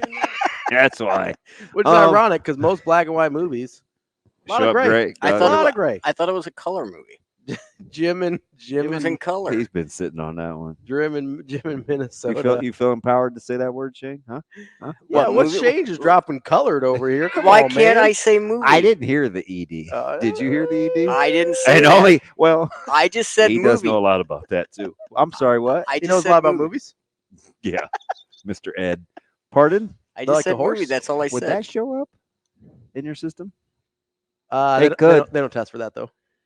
Well, it could be elevated. But they don't test for that. Ratio. I don't believe so. Ratio. Jim in Minnesota sends us a picture of his ashwagandha. He goes, "Crap, should I stop using this too?" As long as you don't have a fight coming up, I Dude, think you're okay. I take it. No, it's fine. It's a natural supplement. It's fine. It's not going to put ostarine in your system. That was my whole point. No, I know what you're saying. It's not. You're scaring me. No, okay. So I'm not gonna get tested for anything, I don't think. Except sanity. let's hope not. Dude, you should see me with the Rorschach test and nails. We're gonna go with Brian on the phone here. All right. Is he here? He will be in a second. Okay. I saved myself. I wonder what B was doing. He You- has been lights out. It's funny. When they do these things with I was just taking this and they put steroids in my protein powder. I feel like one of those kids when you're like at Dare as a kid and they're like, there's gonna be people offering you drugs around every corner. You know what's never happened? Free No drugs. one's ever offered me free drugs. Yeah. No one's ever slipped steroids in my protein powder. I would be thrilled. Like over the moon. If it's like, B, hey, B, you there? it's like, hey, here's a little protein I and some am- testosterone. StreamYard kept telling me the recorder. I'd never seen that little light. But anyway, I'm here now with them. Oh, you know what? Ravi's just making fun of Ryan Garcia's attempt to show us ashwagandha like it was a real thing. So I want to know how many of those millions he's already spent and how many they're going to get taken away. Oh, I know. So he probably blew through one that night and the next morning. Yeah, that looked like at least a $2 to $3 million week long bender. Dude, it was unreal. Right. Yeah, and you knew Devin Haney wasn't going to miss the opportunity to go all in. Woof. Oh, of course not. Absolutely. Hey, so did you not enjoy Oscar De La Hoya and Canelo Alvarez? Wasn't that something? Okay. So I saw De La Hoya's little, intro and then, put some respect on my, name. And then it cut off. And I was going to watch the rest of it, but I didn't get there. I haven't seen it yet, but I'm going to go watch it right after. Hey, Canelo went all in. All in. Good. Called him Good. I out. can't wait. Called him out of name, threatened him, and the funny thing is I'm just glad to see Oscar own it, right? Like that dude was chasing and fighting off demons for a long time, trying to pretend like he was okay, and he clearly wasn't. Well, I don't know that he is now. Look who his girlfriend is. No, I get it. Listen, my man has some foibles. Okay, I mean, he's got Vegas Daves left him. wow. Wow.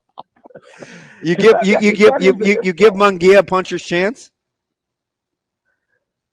I don't know enough, Damon, to have a great opinion there. No, but I don't think anybody can beat Alvarez these days. Interesting. All right. Let's talk NBA. B, let's get into the NBA a little bit. You've got 76ers Knicks tonight and Pacers Bucks tonight. Where's your mind telling us to go there?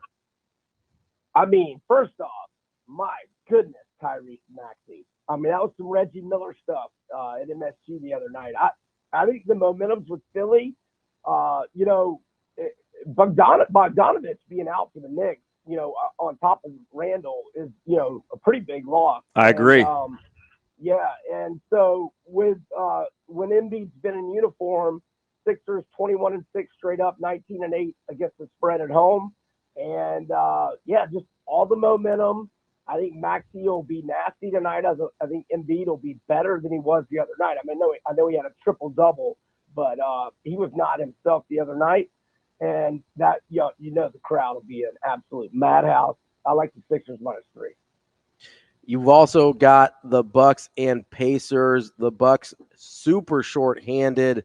The Pacers, or they were able to get the Pacers in Game 5, though. How is this 3-2? Yeah, what are you looking at with the Pacers, an 8.5 point favorite at home, and you got to feel like they probably want to close this thing out tonight before things get a little squirrely.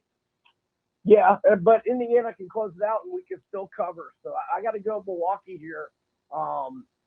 You know, they're, you know, obviously more experienced. Let's remember, you know, Portis got ejected early in game, what was that, Game 4. And they're not going to lay down for these guys. And I know they had Lillard most of the game when they covered in Game 2. But, you know, they could have won that game at Indiana, lost by 3 in overtime, and, you know, easily covered. And I don't know if y'all saw, and I'm not implying he's not going to play, but Tyrese Halliburton did pop up on the injury report as questionable with back issues. Look, I think he'll play, but I got to go with the veteran bunch catching 8. All right, let's go to UFC so I can get your Atlanta Falcons take. You know, Pantoja was pretty humble, didn't get into the fanfare and the hoopla on air last couple weeks ago, but he's ready to go. I thought he'd be a bigger fave. This is kind of an interesting line. It's chalky, but -190. What do you think about Pantoja? Yeah, I'm going to go with him inside the distance at +165. I mean, I do think it's inexpensive, Damon. I thought he would be more like -250. But I still don't like, you know, laying, you know, much more than -140 or -150. And he's got 5 rounds to do his thing. So at home with the crowd, inside the distance, Pantoja +165. I was looking for somebody to pair him with, but like Paella. You can't trust Aldo. He's only like +115. Right. I mean, Aldo's been out a while, so I don't want to do that. And the other favorites that I like barely help the parlay because they're like -600. So let's just go Pantoja inside the distance +165. All right, B, I got to ask you, I know you're a big Falcons fan. They had one of the most interesting moves in the draft last week. Just how did a week later, how are you processing both paying Kirk Cousins and drafting in the top 10 Michael Penix? I'm not, and it's nothing against. I'm not processing it. You just shut down. You're like, it's not happening. I don't believe it. Yeah, absolutely, 100%. So you know, it's not like, you know. Look, I like Penix. It's nothing against Penix, but he's played 6 seasons of college football. He's not that quarterback that, you know, you're going to bring in and let him sit for 2 or 3 years. And when did you fall in love with him? Did you fall in love with him in the pre-draft process, you know, before 6 weeks ago, and you invested $100 million guaranteed on Cousins? You know, no matter how it works out, we could have been better because you've got so much of your salary cap invested into Cousins. And if Cousins is healthy and he's good, well, why did we take the best defensive player in the draft when our defense has sucked for 15 years? It's just insane. Well, it's insane. B, I hope it works out for you. I was afraid to ask, but that was a lot more mild than I thought we would get, B. Well, that's why we waited a week. That's why we didn't bring you on Friday. B, we appreciate it as always. They can find you at Brian Edwards, Vegas Insider, MajorWager.com.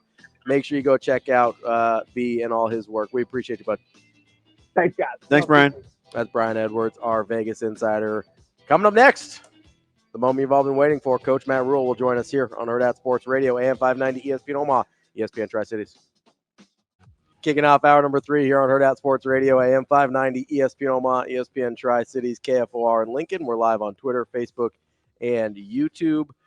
That's DB. I'm Ravi Lulla. We are joined now by the head coach of your Nebraska Cornhuskers, Matt Rhule. Coach, how are you this morning? I'm great. How are you? I'm doing good. DB's here. He's just having some technical issues. Listen, I'm so nervous about you being in Mountain Time Zone. I screwed up my own computer, Coach. So you see me enough. I'm Pacific. I didn't know. I knew it. I shouldn't say I didn't know it. I'll get yelled at by my mom. But Arizona flips back and forth. So I'm Pacific right now. So that's why I texted you last night. Like, hey, what time is this again? Because the conversions and all that. And so. You got to be careful with that daylight savings time, Coach. It'll mess with you. It's got me, man. Wait, so you're Pacific? Why did I think yours? Were you laughing at me? Or no, you didn't know, so you couldn't make fun of me. I kept saying you're Mountain. No, I didn't know I was Mountain until I got here, and also I was like, man, we're back 2 hours. So I don't know, bro. I'm just trying to bang out things that one thing at a time. I'm Kira Mayo, as you know, Mayo. She made sure I was ready and everything was hooked up. She's unbelievable, bro. Just for the record, this one, I downloaded an app to be able to do this.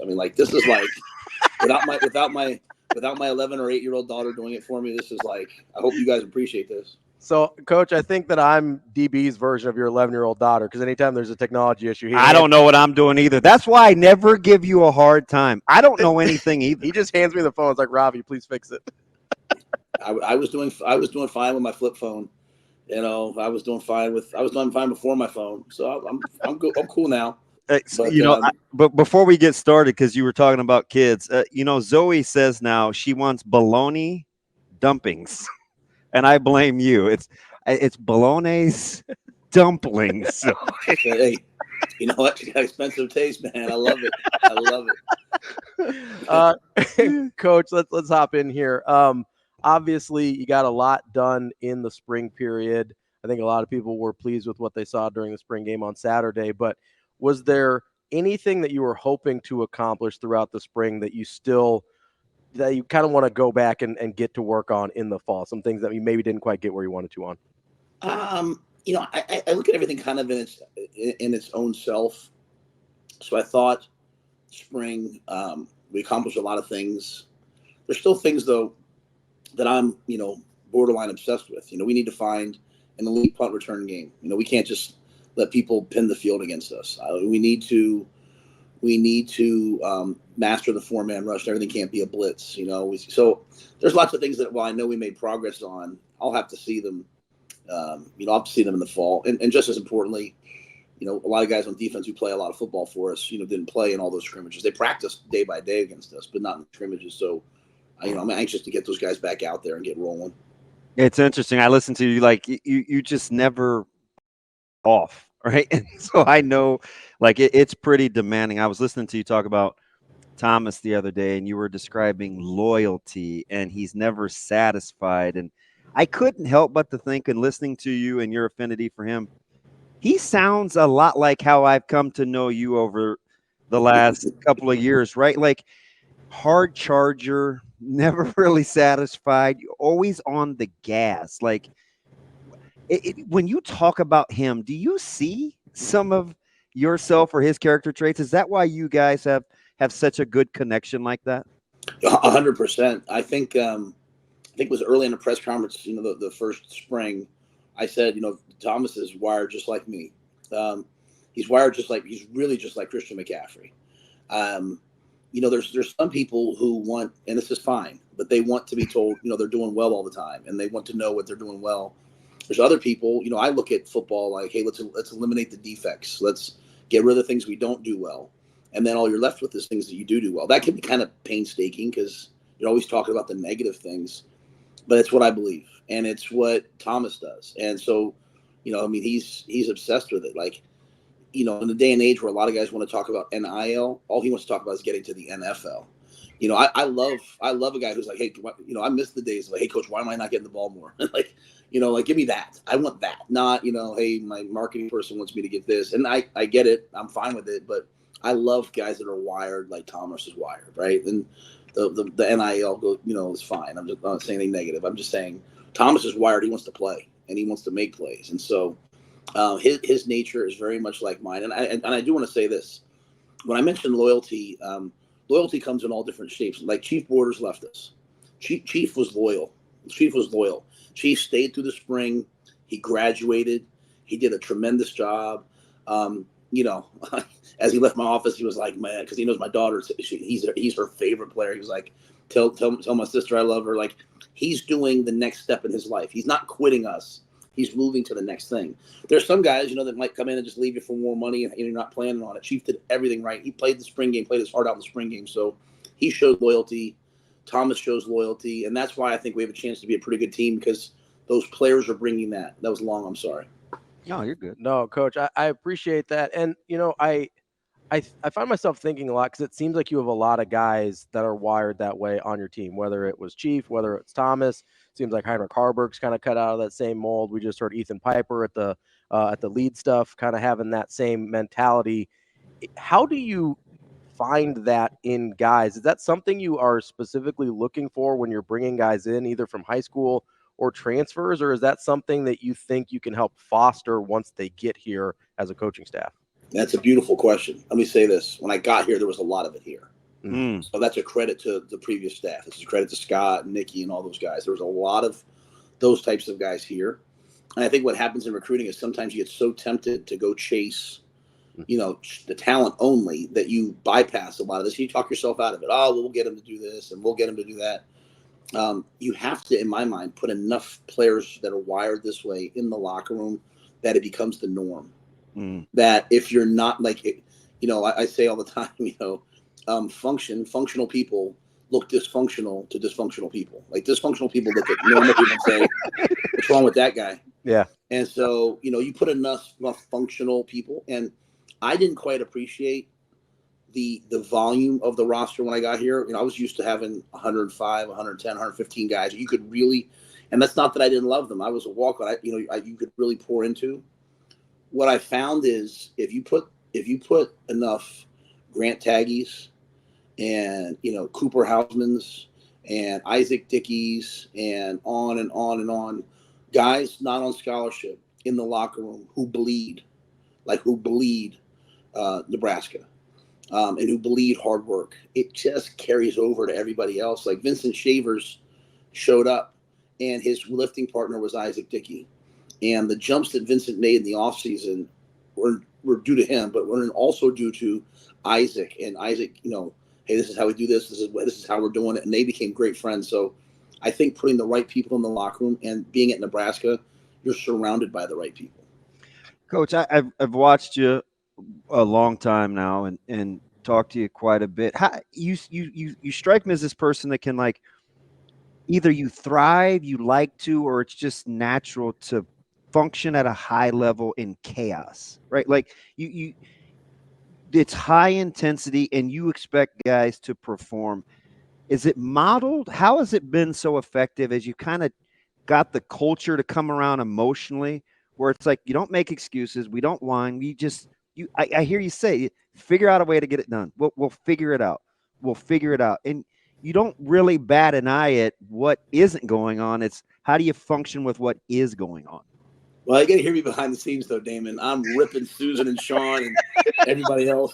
Why don't we have this? No. It was Coach Paterno. That was the way we did everything with Joe. I would watch him.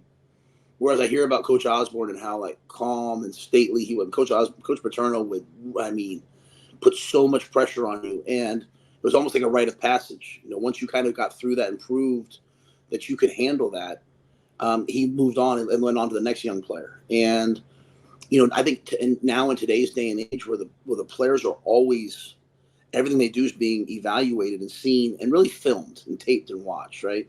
They're so used to, like, hey, is this good or bad? And they want to know what they're going to do so they can do it right, because they're scared to mess it up, because they don't want to let you down, because they don't want to be a failure. Like, they go from like 1 to, I'm going to retire homeless, in 5 minutes in their brain. And so, to me, putting a lot of chaos around them and getting them comfortable in the chaos and getting them just to understand, hey, like, stop, think. I have no problem. I could walk in tomorrow and say, hey, you know what, guys, we're going to go to the run and shoot. Guys, we're going to go to the wishbone, and never bat an eye if that's what's best. And I think that like, that military, the OODA loop, in Orient, I'm not going to embarrass myself, but, observe, orient, like all that stuff, like being in the moment and looking and saying, hey, what do we need to do right now? And then fixing it. I think that's really, really important. So, you've been at practice. I try to put people under a lot of pressure. I try to put coaches under a lot of pressure. It's incredible. You rarely see me, and probably last year with Heinrich a couple of times, that was probably too much. You rarely see, you don't see me ripping guys at halftime, throwing stuff. To me, you do that in the practice moments so that they're prepared for the game moments. In the game moments, you let them go thrive. We're talking with Coach Matt Rhule. Coach, when you're talking about creating these opportunities for guys to overcome adversity, right? And when I think about that, you've talked about how important that is. You don't really know about a quarterback until he gets frustrated and what these guys look like when you start to put that pressure on them. But then I also think of this Malcolm Gladwell book that I read where it talks about, near misses versus remote misses, right? Where you put pressure on somebody and sometimes it makes them better and spurns them to greatness. And then some people crumble and it crushes their confidence on it. How do you thread that needle about giving guys opportunities to overcome adversity without kind of putting too much on them and crushing them? Well, what Gladwell's talking about really is about, the expectation and expectation theory. Like, hey, and this is really what affects our guys. Like that analogy that you're bringing up is exactly what happened to us last year. So when the bombs are going off in the distance and you can hear them, you keep waiting for them to come closer to you. And it's that expectation that leaves you with trauma. When's it my time? When's it coming? When you're walking down the street and the bomb goes off right next to you, and then another bomb goes off right next to you, you realize that every day is a gift, and you're, hey, you almost become, elated. Like, hey, I can't be hurt. I'm meant to live. You've been through the worst. And so I think for our players, they've proven they've had all those bombs go off around them where it's like, hey, I can come back from adversity. I can handle it. But what happened to us last year was, as we were sitting there in games, it's almost in the fourth quarter, like from hardly everybody, right? Oh, is this going to happen again? What's happening? You have one bad play and everyone's like, oh my gosh, is this Iowa 2021 or is this Michigan 2022? It's that expectation that then takes away our energy, which then, it's all chemically, biologically related. It's like we start to then play to what we think is going to happen. So for me, I loved last year. I hated the record, but I loved what we learned from it, and I loved what we took from it. It's like, hey, we can survive it. Like, think about the year. You go 0-2, and then you win basically at 5 out of 6, I guess, and then you go 0-4. You know what I'm saying? Or it's wild. So like you had these stretches on the ends, and you had this time in the middle, and that didn't break you. Going 0-4 didn't break you. We're all still here. The guys everyone didn't transfer. You didn't die. Like people still love you. So you know what? Let's not expect and wait for the worst to happen. Like those people that hear the bombs in the distance. Let's walk down the street and go take what we want. And that's where I see the team heading. How good we are to do that. We'll see. But I see us heading down enough's enough. And I'll never forget Ethan Piper said to me at the end of the year, he said, how the Israelites, they couldn't get to the promised land until the older generation had all died off.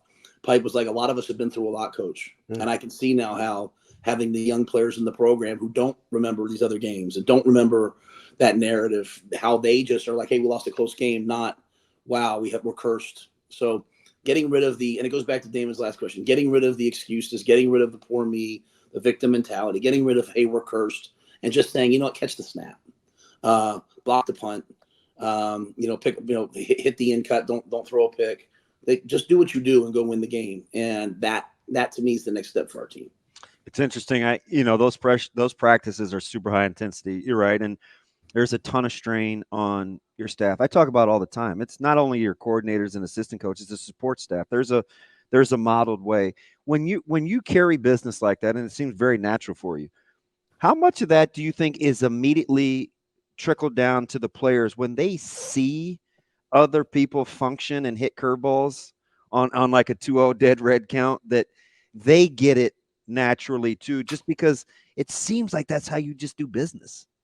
Yeah, I think you're trying to model performing under pressure, right? And you're trying to model doing hard things. I mean, like, just somewhere along the way, like, we had someone come in. They're like, hey, if you make a kid run for doing something wrong, now in the courts it could be bullying. And I was like, my goodness, like, so like the best parts of my life were at Penn State, where I had to do really, really hard things, and that's why now, like, when my son was born, and they told me they weren't sure if he was going to make it through the day, and you know Bryant now, he's 19. Like, I just kept saying, like, all right, well, what's the next thing? They're like, well, we're going to go do this. Okay, what's the next thing? And like, controlling your heart rate, being in the moment, dealing with what's happening, not getting emotional. Like, I had to do that in that moment, and that goes back to my parents, but also goes back to my time at Penn State. So how do I get that done for our players? Well, sitting there in games and losing, and going over and shaking Coach Sanders' hand, even though they tell me not to. Putting pressure on the staff, putting pressure in recruiting, Avery Gossett, Keith Williams, Susan Elza. Like, that sends a message that this is a caring, not coddling environment. And but people thrive in that. And I want our players to understand, we're not doing this so you can survive it. We're doing this so you can thrive in it, so that you can be excited to be in a place that challenges you in every single way. And you know what? You're going to go out into life, and you're absolutely going to destroy it. Like, we had a bunch of guys no one drafted. That's the last time I'm going to let that happen. But some of those guys will make a team. Some of those guys will make a team. And a bunch of other guys went off into life, and they're going to dominate life because you've been in these high pressure environments. And now you're going to go somewhere where everyone's, leaving work at 3:30 to go to happy hour, and you're going to stay there and make 5 more calls so that you can, you can get 2 more leads, so you can make 1 more sale, so that you can, you can own the bar that they're going to happy hour at someday. Like, that's the whole mentality. And I think it's fun that way. I don't want to go somewhere and be laid back. I want it to be intense. Well, and Coach, you haven't really shied away from the pressure either. I think you've said a lot of the quiet things out loud that Nebraska fans themselves are kind of afraid to say about, hey, we want to compete at the highest level again. That, you said in your press conference on Saturday, hey, we're wanting to play for national championships. Like, good luck getting through 16 games with 1 quarterback, right? Where do you get the conviction in what you guys do as a staff to be able to say, yeah, we're not going to shy away from, these are the things that we want to accomplish here, when even a lot of Nebraska fans aren't really comfortable saying it anymore? Well, I think I can't talk about Nebraska fans, but I think that what's happened sometimes is you lose touch of where you actually are. Like, we are not in the position right now, like, where I'm saying, hey, we're going to go do this right now. You have to earn the right to be in the conversation. Mm-hmm. So, like, you have to win your first. When was the last time Nebraska started off 1-0? 2019. Yeah. Like, I don't count. 2020 wasn't even. I don't count 2020. I don't know what the record was. I don't even look at it ever. But, like, 'cause that was just such a hard year, right? But But it's been a long time since you started off 1-0. Think of it, 1-0. So let's start off 1-0. Okay, let's not get to the first week, and I think it's responsibility of everybody. Like, you guys can do whatever you want, of course, but, like, don't let Damon be on there talking about, well, hey, we play Colorado next week. Let's see how they look. We get ready for Colorado. Like, that's not Nebraska. That's not Coach. That's not Coach. That on me. But I'm saying, like, think about it. So like when I got to Baylor, everyone was like, hey, we got to catch Texas and Oklahoma. I said, don't ever talk about Texas and Oklahoma in front of me. They are so far ahead of us. We have to catch Oklahoma State. We have to catch TCU. So, like, I want us to finish 3rd in recruiting. We can't recruit with Oklahoma. We don't have that brand. We don't have that budget. I want us to be 3rd in recruiting, 3rd in everything. And pretty soon we passed TCU. We passed Oklahoma State. We passed them all. And then, you know what? Next thing you know, that same year, at the same time, just by being focused on the next step, we took 2 steps. We beat Texas. We took Oklahoma to overtime. And then 2 years later, I wasn't there. Those same group of kids won the whole thing. So what are the steps? But if you follow these steps, have a great spring, get the right roster together, improve the quarterback play. Okay, go 1-0. Okay, handle some success. What if we start winning a couple games and everyone's losing their mind? And, I'll never forget Heinrich last year. I told him, I said, hey, you hear them cheering for you? Someday they won't. And that's not about our fan base. That's just about, it is. That's about life. That's about life, right? And guess what I said to Dylan on Saturday? Hey, you heard them when they cheered when you came in? It's not always, and maybe it's in the NFL. It's not about our, please don't let that be about our, don't tweet that it's about our fans. That's about life, that you have to meet with triumph and disaster and treat those 2 imposters the same. Ooh. And so That's you're going to have these high moments, these low moments. If we can get our program where we're just like, hey, we want to know. Okay, cool. Hey, okay, let's win the homecoming game. Hey, let's beat Iowa at Iowa. Let's beat Wisconsin at home. It was the last time we beat Wisconsin? 11 years, 11 times. So we have all these humble steps. But if we stay humble and focus on the steps, Ravi, my thing is then we can get to maybe be in the mix, and then we can be in the conversation. So I can talk about this as a goal and then be unbelievably focused on why is there a box in the hallway on the ground during recruiting? Like, how could we have that happen? And people look at me like I'm nuts, except for the people who have been in my staff for a while because they believe the same thing. Like, we're only going to win the national championship someday if we make sure that the recruiting path is clean and if we make sure that the players are on the – I don't know. It's probably a stupid way of looking at it, but it's how we look at it. Hey, one of the things that I love about you is you like to dominate the state. You talked early about like the pulse and the heartbeat and what you want in the locker room. I was blown away. We've talked a lot about this in the media. You've got a youth camp coming up. It's sold out. You cross 72nd Street. It's important to you, but I won't forget the story you told me. The player that the camper that you meant that you came across, and you were like, "Hey, do you remember me?" And you were honest. You're like, "No, not really." And he's like, "No, I was in your third grade camp." Like, you made this thing happen in a couple of weeks, and people have tried to pull this off for 20 years and put Nebraska's stamp on it. Why is that so important to you? Yeah, and I want to make sure I thank Abdul Muhammad. Even yesterday, we had some changes with location and some problems, and he just kept making things happen. I want to thank Keith Williams on our staff, who I said, hey, make the it's easy for me. I say, hey, put a group text with Keith and Abdul. Hey, I want to come to Omaha. I want to come to North Omaha. I want the kids that maybe won't be able to get to our camp, and we're going to come to them. And I'd like to do that other places in the state at some point. And I just said, no, you do all the work. And so Susan and Troy and Keith have done all the work. But it's important to me, man. It's last year we had our youth camp. And I think in 2 days, I took, I don't know, over 1,000 pictures with each kid. And I'm not like, you'll see me, people see me everywhere, like, but I don't love that. I don't love like taking a picture. I don't love getting on stage somewhere and singing. Like, I'm doing it all for the brand. I'm doing it all for Nebraska. I'm doing it all for like, hey, we have to be relevant. But I take all those pictures with those little kids, A, because I want them to have a nice experience, and B, I can't wait for the day. And Cooper Garrett's probably going to be the head coach. But I can't wait for the day a kid commits and they're posting a picture of coming to the youth camp with me when they were in third grade. Mm-hmm. And here they are. Or I don't like it when the kids come to tour the facility and they're wearing like an LSU football shirt. I'm like, that's my fault. I got to fix that. So I want all these kids. They're not all going to have a chance to go play football in Nebraska someday, but maybe they dream a little more about being a Husker football player, and maybe they make one better decision in their life, and maybe they go play youth football or youth basketball. I've seen my daughters so strongly impacted by Harper Murray, by Merritt Beeson, by Jazz Shelley, by Caitlin Clark. Like when they announced that Ice Cube was paying her $10 million to go play in that 3-on-3, I was like, put those iPads down and get your butts outside. That needs a retirement. But like I'm at the game before the spring game, and the women's basketball team's out there, and my daughter, like, she's like afraid to ask, and she walks over and gets a picture with them, and I'm like, man, like every kid in the state of Nebraska has to have the same experience with Nebraska football, and our kids are doing it. Elliot Brown, and our Gus is doing it. Elliot Brown runs his own camp, 7-on-7s. I have to do my part. Coach, you want to take a quick break and do another 8 minutes, or you want to get rid of me? I would love to talk to you and I love the vest game, by the way, right today. So I'm here. I'll swap you my vest for one of your hoodies. Done. All right, we'll come right back for another quick segment with Coach Rhule. Appreciate you, Coach. We'll put you on standby.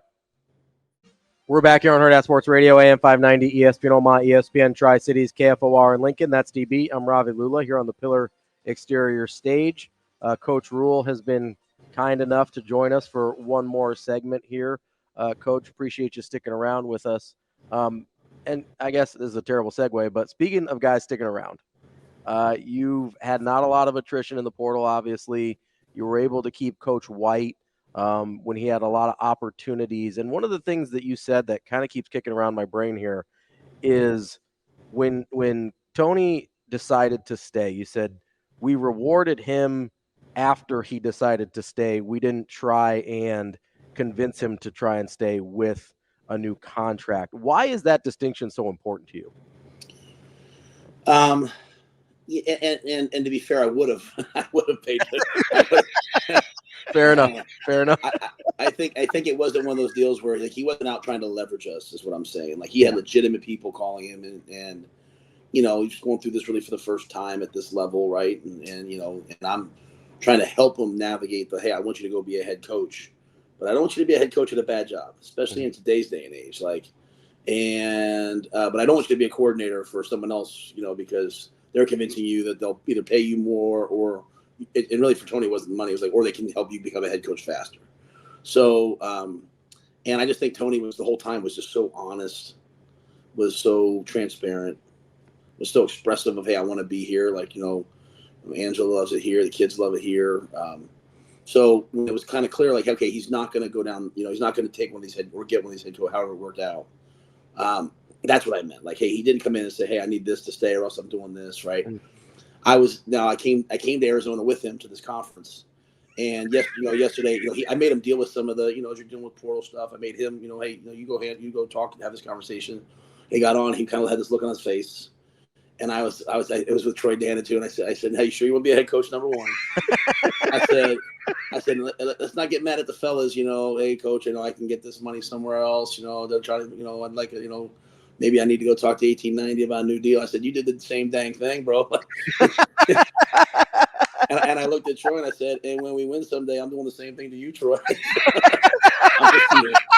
I know you did too. Like people may hear you laugh, but you're not playing. Hey, you go march in that offense with a ring and get whatever you need, bud. That's it. You know, Troy, I'm happy that Tony's here. So I always joke with you, and I always say, I just would not want to play cards with you. And it's not because you're competitive, because I know you're ultra competitive. I told people you probably actually thought you were going to beat Compton in that race, but I wouldn't want to play cards with you because you just come across as having this gift of discernment, right? Like your radar is top shelf. And I'm like, this guy's, he's always sizing people up. How do you know, or is that the strength when it comes to, hey, go do your thing. You've earned it. This is a heck of a spot versus, okay, you can leave us if you want to, but I'm just telling you, that's not a good idea. How do you weigh the go get yours, you've earned it versus, hey, be careful. You're going to step in it. Yeah. You've navigated the portal like that since you've been here. Yeah. Like, you know, at first, you know, I think going through the portal every year kind of helps you. Dealing with assistant coaches helps you. It's like everyone has a different road to go, but everyone has a different value as well. Right. Like, so like there's some people like, you know, hey, you want to go test the market as a coach and see, and I'm kind of like, okay, great. Hey, that'd be great. I can upgrade this position with someone. I'm very loyal, but if I can upgrade a young coach for another young coach, okay, great. I can do this. So my mind starts working. Some guys, their value's so high. I'm like, man, I can't lose Coop. Like, come on. Hey, you know, Coop had a team come in this year and offer him almost twice what I pay him. I mean, it was ridiculous. Right. And he stayed with us for not a cent more. And like, you know, so each person has different values to the program and to me. And so I think it's really important that we're very self-aware of what our value is. You know, we can't walk in thinking, hey, I'm worth this. That's where people get in a lot of trouble. And all of a sudden they get way less. So I think taking the time when someone comes in as they get older to just listen to them, hear them, talk them through it, keeps you kind of even keel. Having a purpose far greater than just, hey, I want to win games and make money and like really wanting the players that play for me to be successful, really wanting the coaches that coach for me and the staff that I want them to be successful. You know, I'm down here at this conference. I saw Joey McGuire yesterday, Garrett's father, who's the head coach of Texas Tech. And I'm so thrilled that he's having success he's having. And like, that makes me feel like, hey, maybe in some small way I did something. So I think taking all that and then looking at each person and being like, hey, this is what, if you're asking me, this is what I see your path as. I go back to the season with the Tamon Lynham. Tamon graduated. Tamon wanted, you know, he had been a great character guy for us, special teams guy. He wanted to start. And I was like, all right, well, why don't you go into the portal, look and see if there's a place where you think you can go start, a place close to home. We'll make you a highlight film.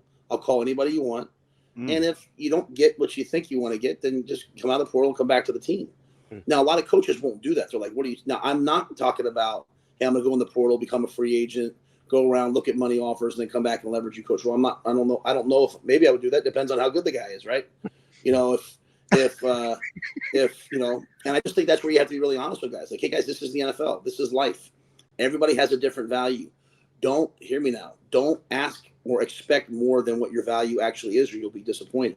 Stay in that and then earn more value. And so when Mondo came to me and was like, hey, I'm thinking, when he went to Pitt, I was fired up for him because he graduated from Nebraska, gave his all to us, loyal to us.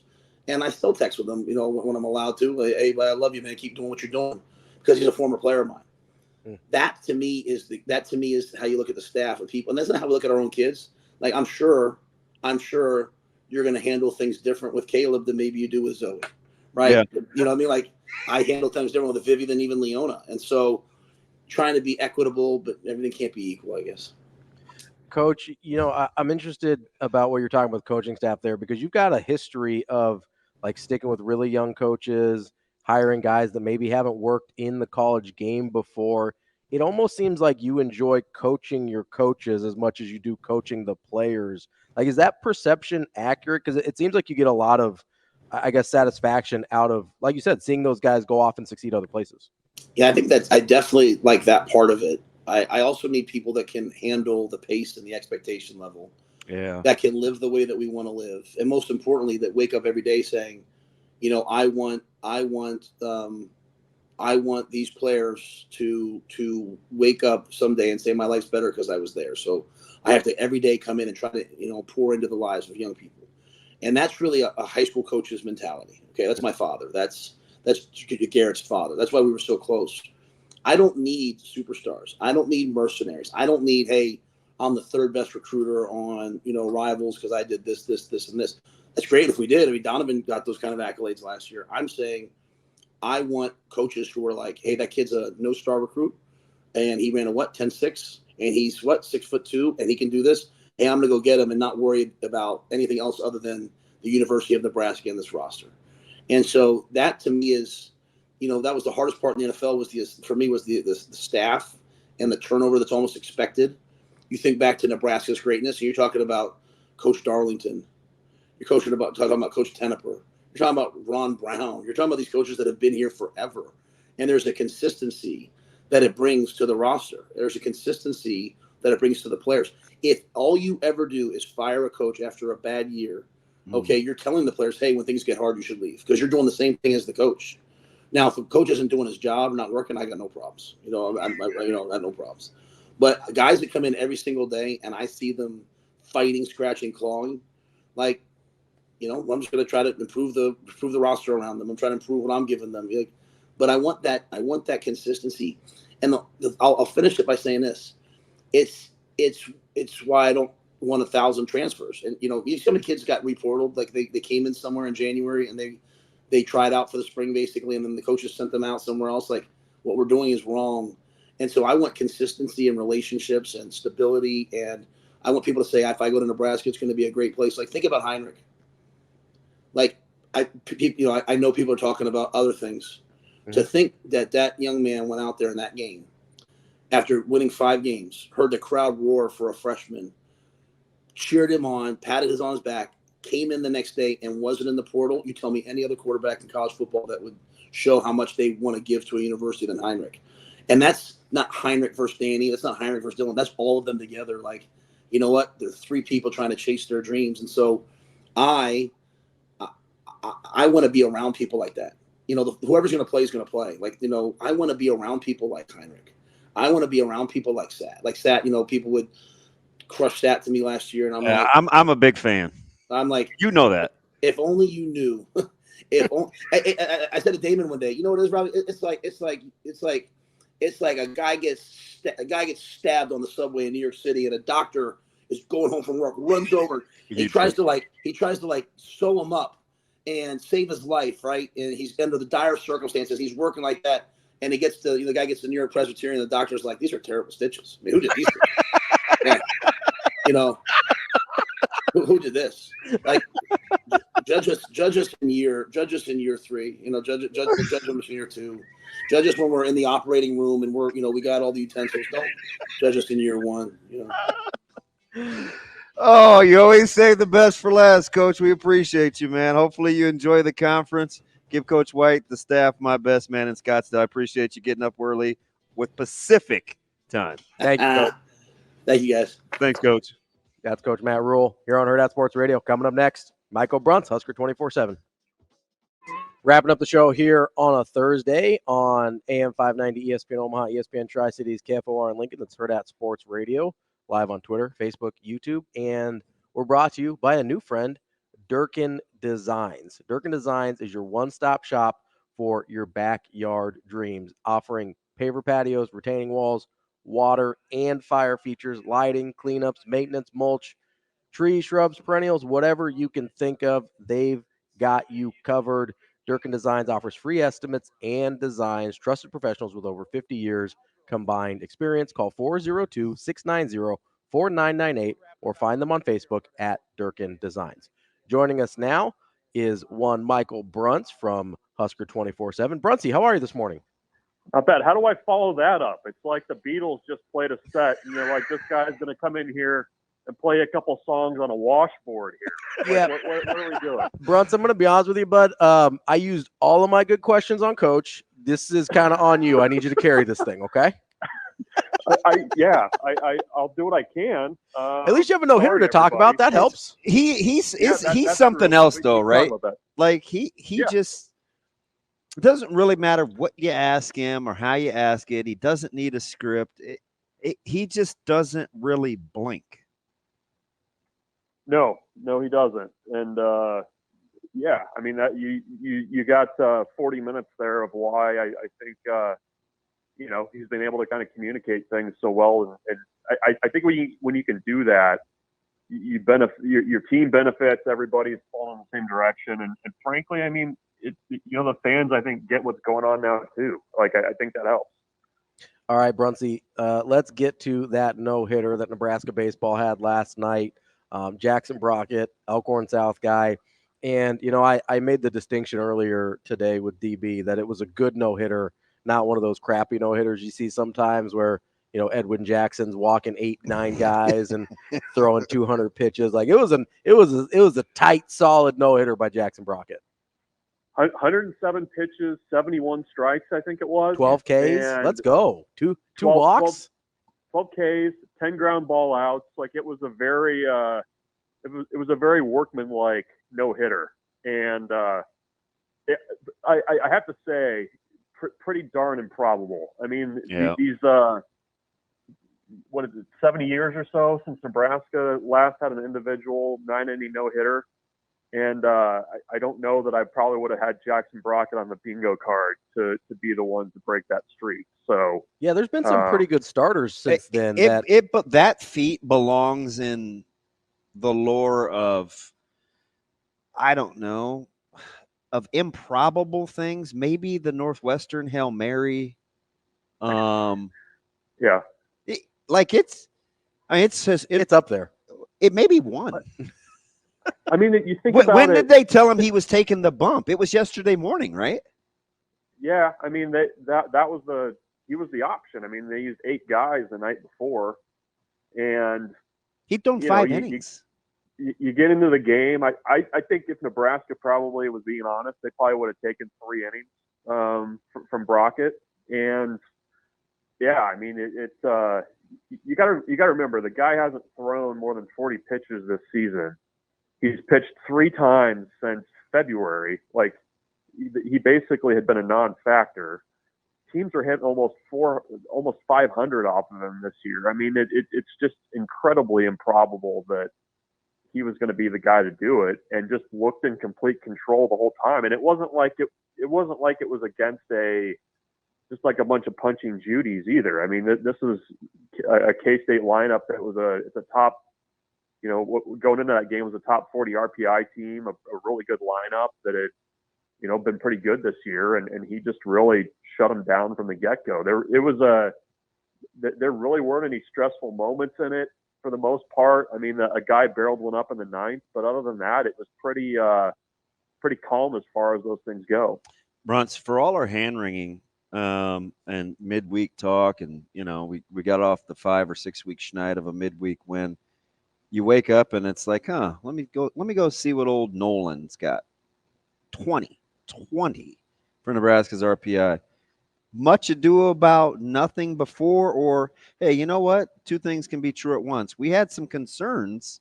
We want to win the Big Ten, but you know what? We're top 20 RPI. Yeah, I mean it can be both. I mean, I think the midweek concerns are legitimate. I mean, it's a discussion point for sure, and you know, Nebraska hasn't until last night done much to change that.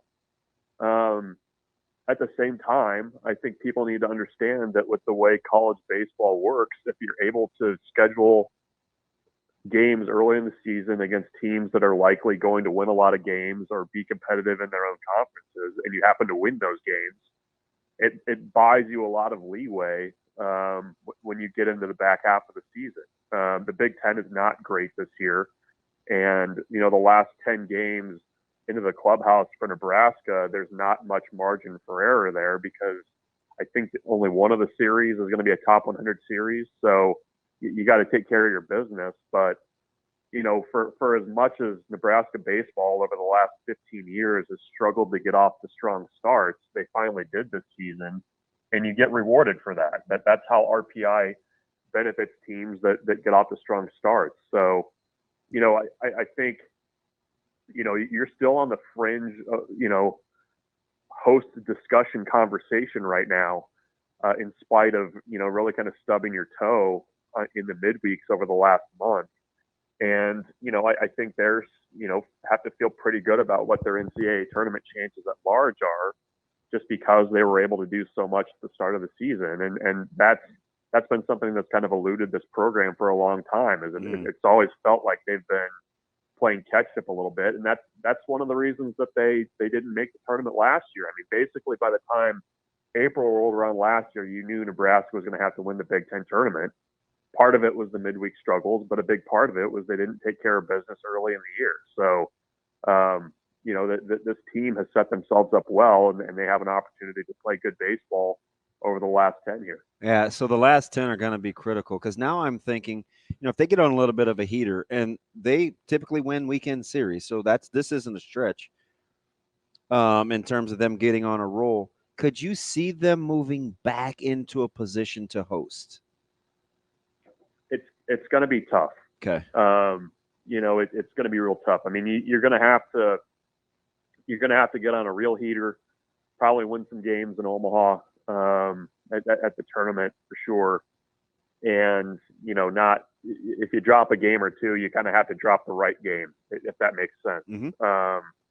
So, you know, that's the unfortunate part, is that they were pretty set up to, you know, take care of business and you know, potentially have that host spot. But yeah, it's just, you know, with the way the schedule broke the last 3 weeks, it's just going to be tough. But you know, you win 9 of your last 10, you win 8 of your last 10, something like that, you might have a chance, just depending on how things kind of break around you, and you know, if other teams that were on your schedule kind of got hot too, we'll see. But you know, I as much as, you know, the no hitter and the history and everything last night, it also just felt like that was a game that team really kind of needed to win. That they needed something good to happen against a good team and kind of change the narrative for themselves a little bit. And we'll see if they can kind of run with that against Minnesota this weekend. We're talking with Michael Bruntz, Husker 24/7. Bruntz, I'd be remiss with the last few minutes that we've got you here if I didn't ask you about the spring game. I know you were there rocking that, you know, Oakland A's hat, and he's something. And you know, I appreciate you staying strong with the Oakland boys out there. But hey, they're showing some signs of life. What are they, 15 and 17, Brunsey? They've got more wins than the San Francisco Giants, if anybody's counting at home. Also the Houston Astros, I believe. That's all that matters. And the Pittsburgh Pirates. That's all that matters. Yeah. As long as you have more than the Giants. Who started out like 6-0, but unfortunately you got a colleague whose team's won 10 in a row and nobody's batted an eye because they're not even in first place yet. I'm at the spring game on Saturday. A guy leans over the fence and tells me, he goes, "Hey, the Oakland A's suck." And I was like, well, yeah, I know. I'm aware. You're not hurting me. You can't hurt me. Nothing like telling a realist, the realist of the realist, something he already knows. I did like the Ooh, Tommy Lee burn. Jones hands up. I don't care. Yeah. Well, now we have even less time left with you, but I Sorry. wanted. No, you're okay. It's my fault. I brought up the A's. I wanted to ask if there was anything. Obviously, everybody's talking about Dylan Raiola, the quarterback play, everything there. Was there something specific that stood out to you from the spring game, or something you felt like you could take away that's portable to the fall?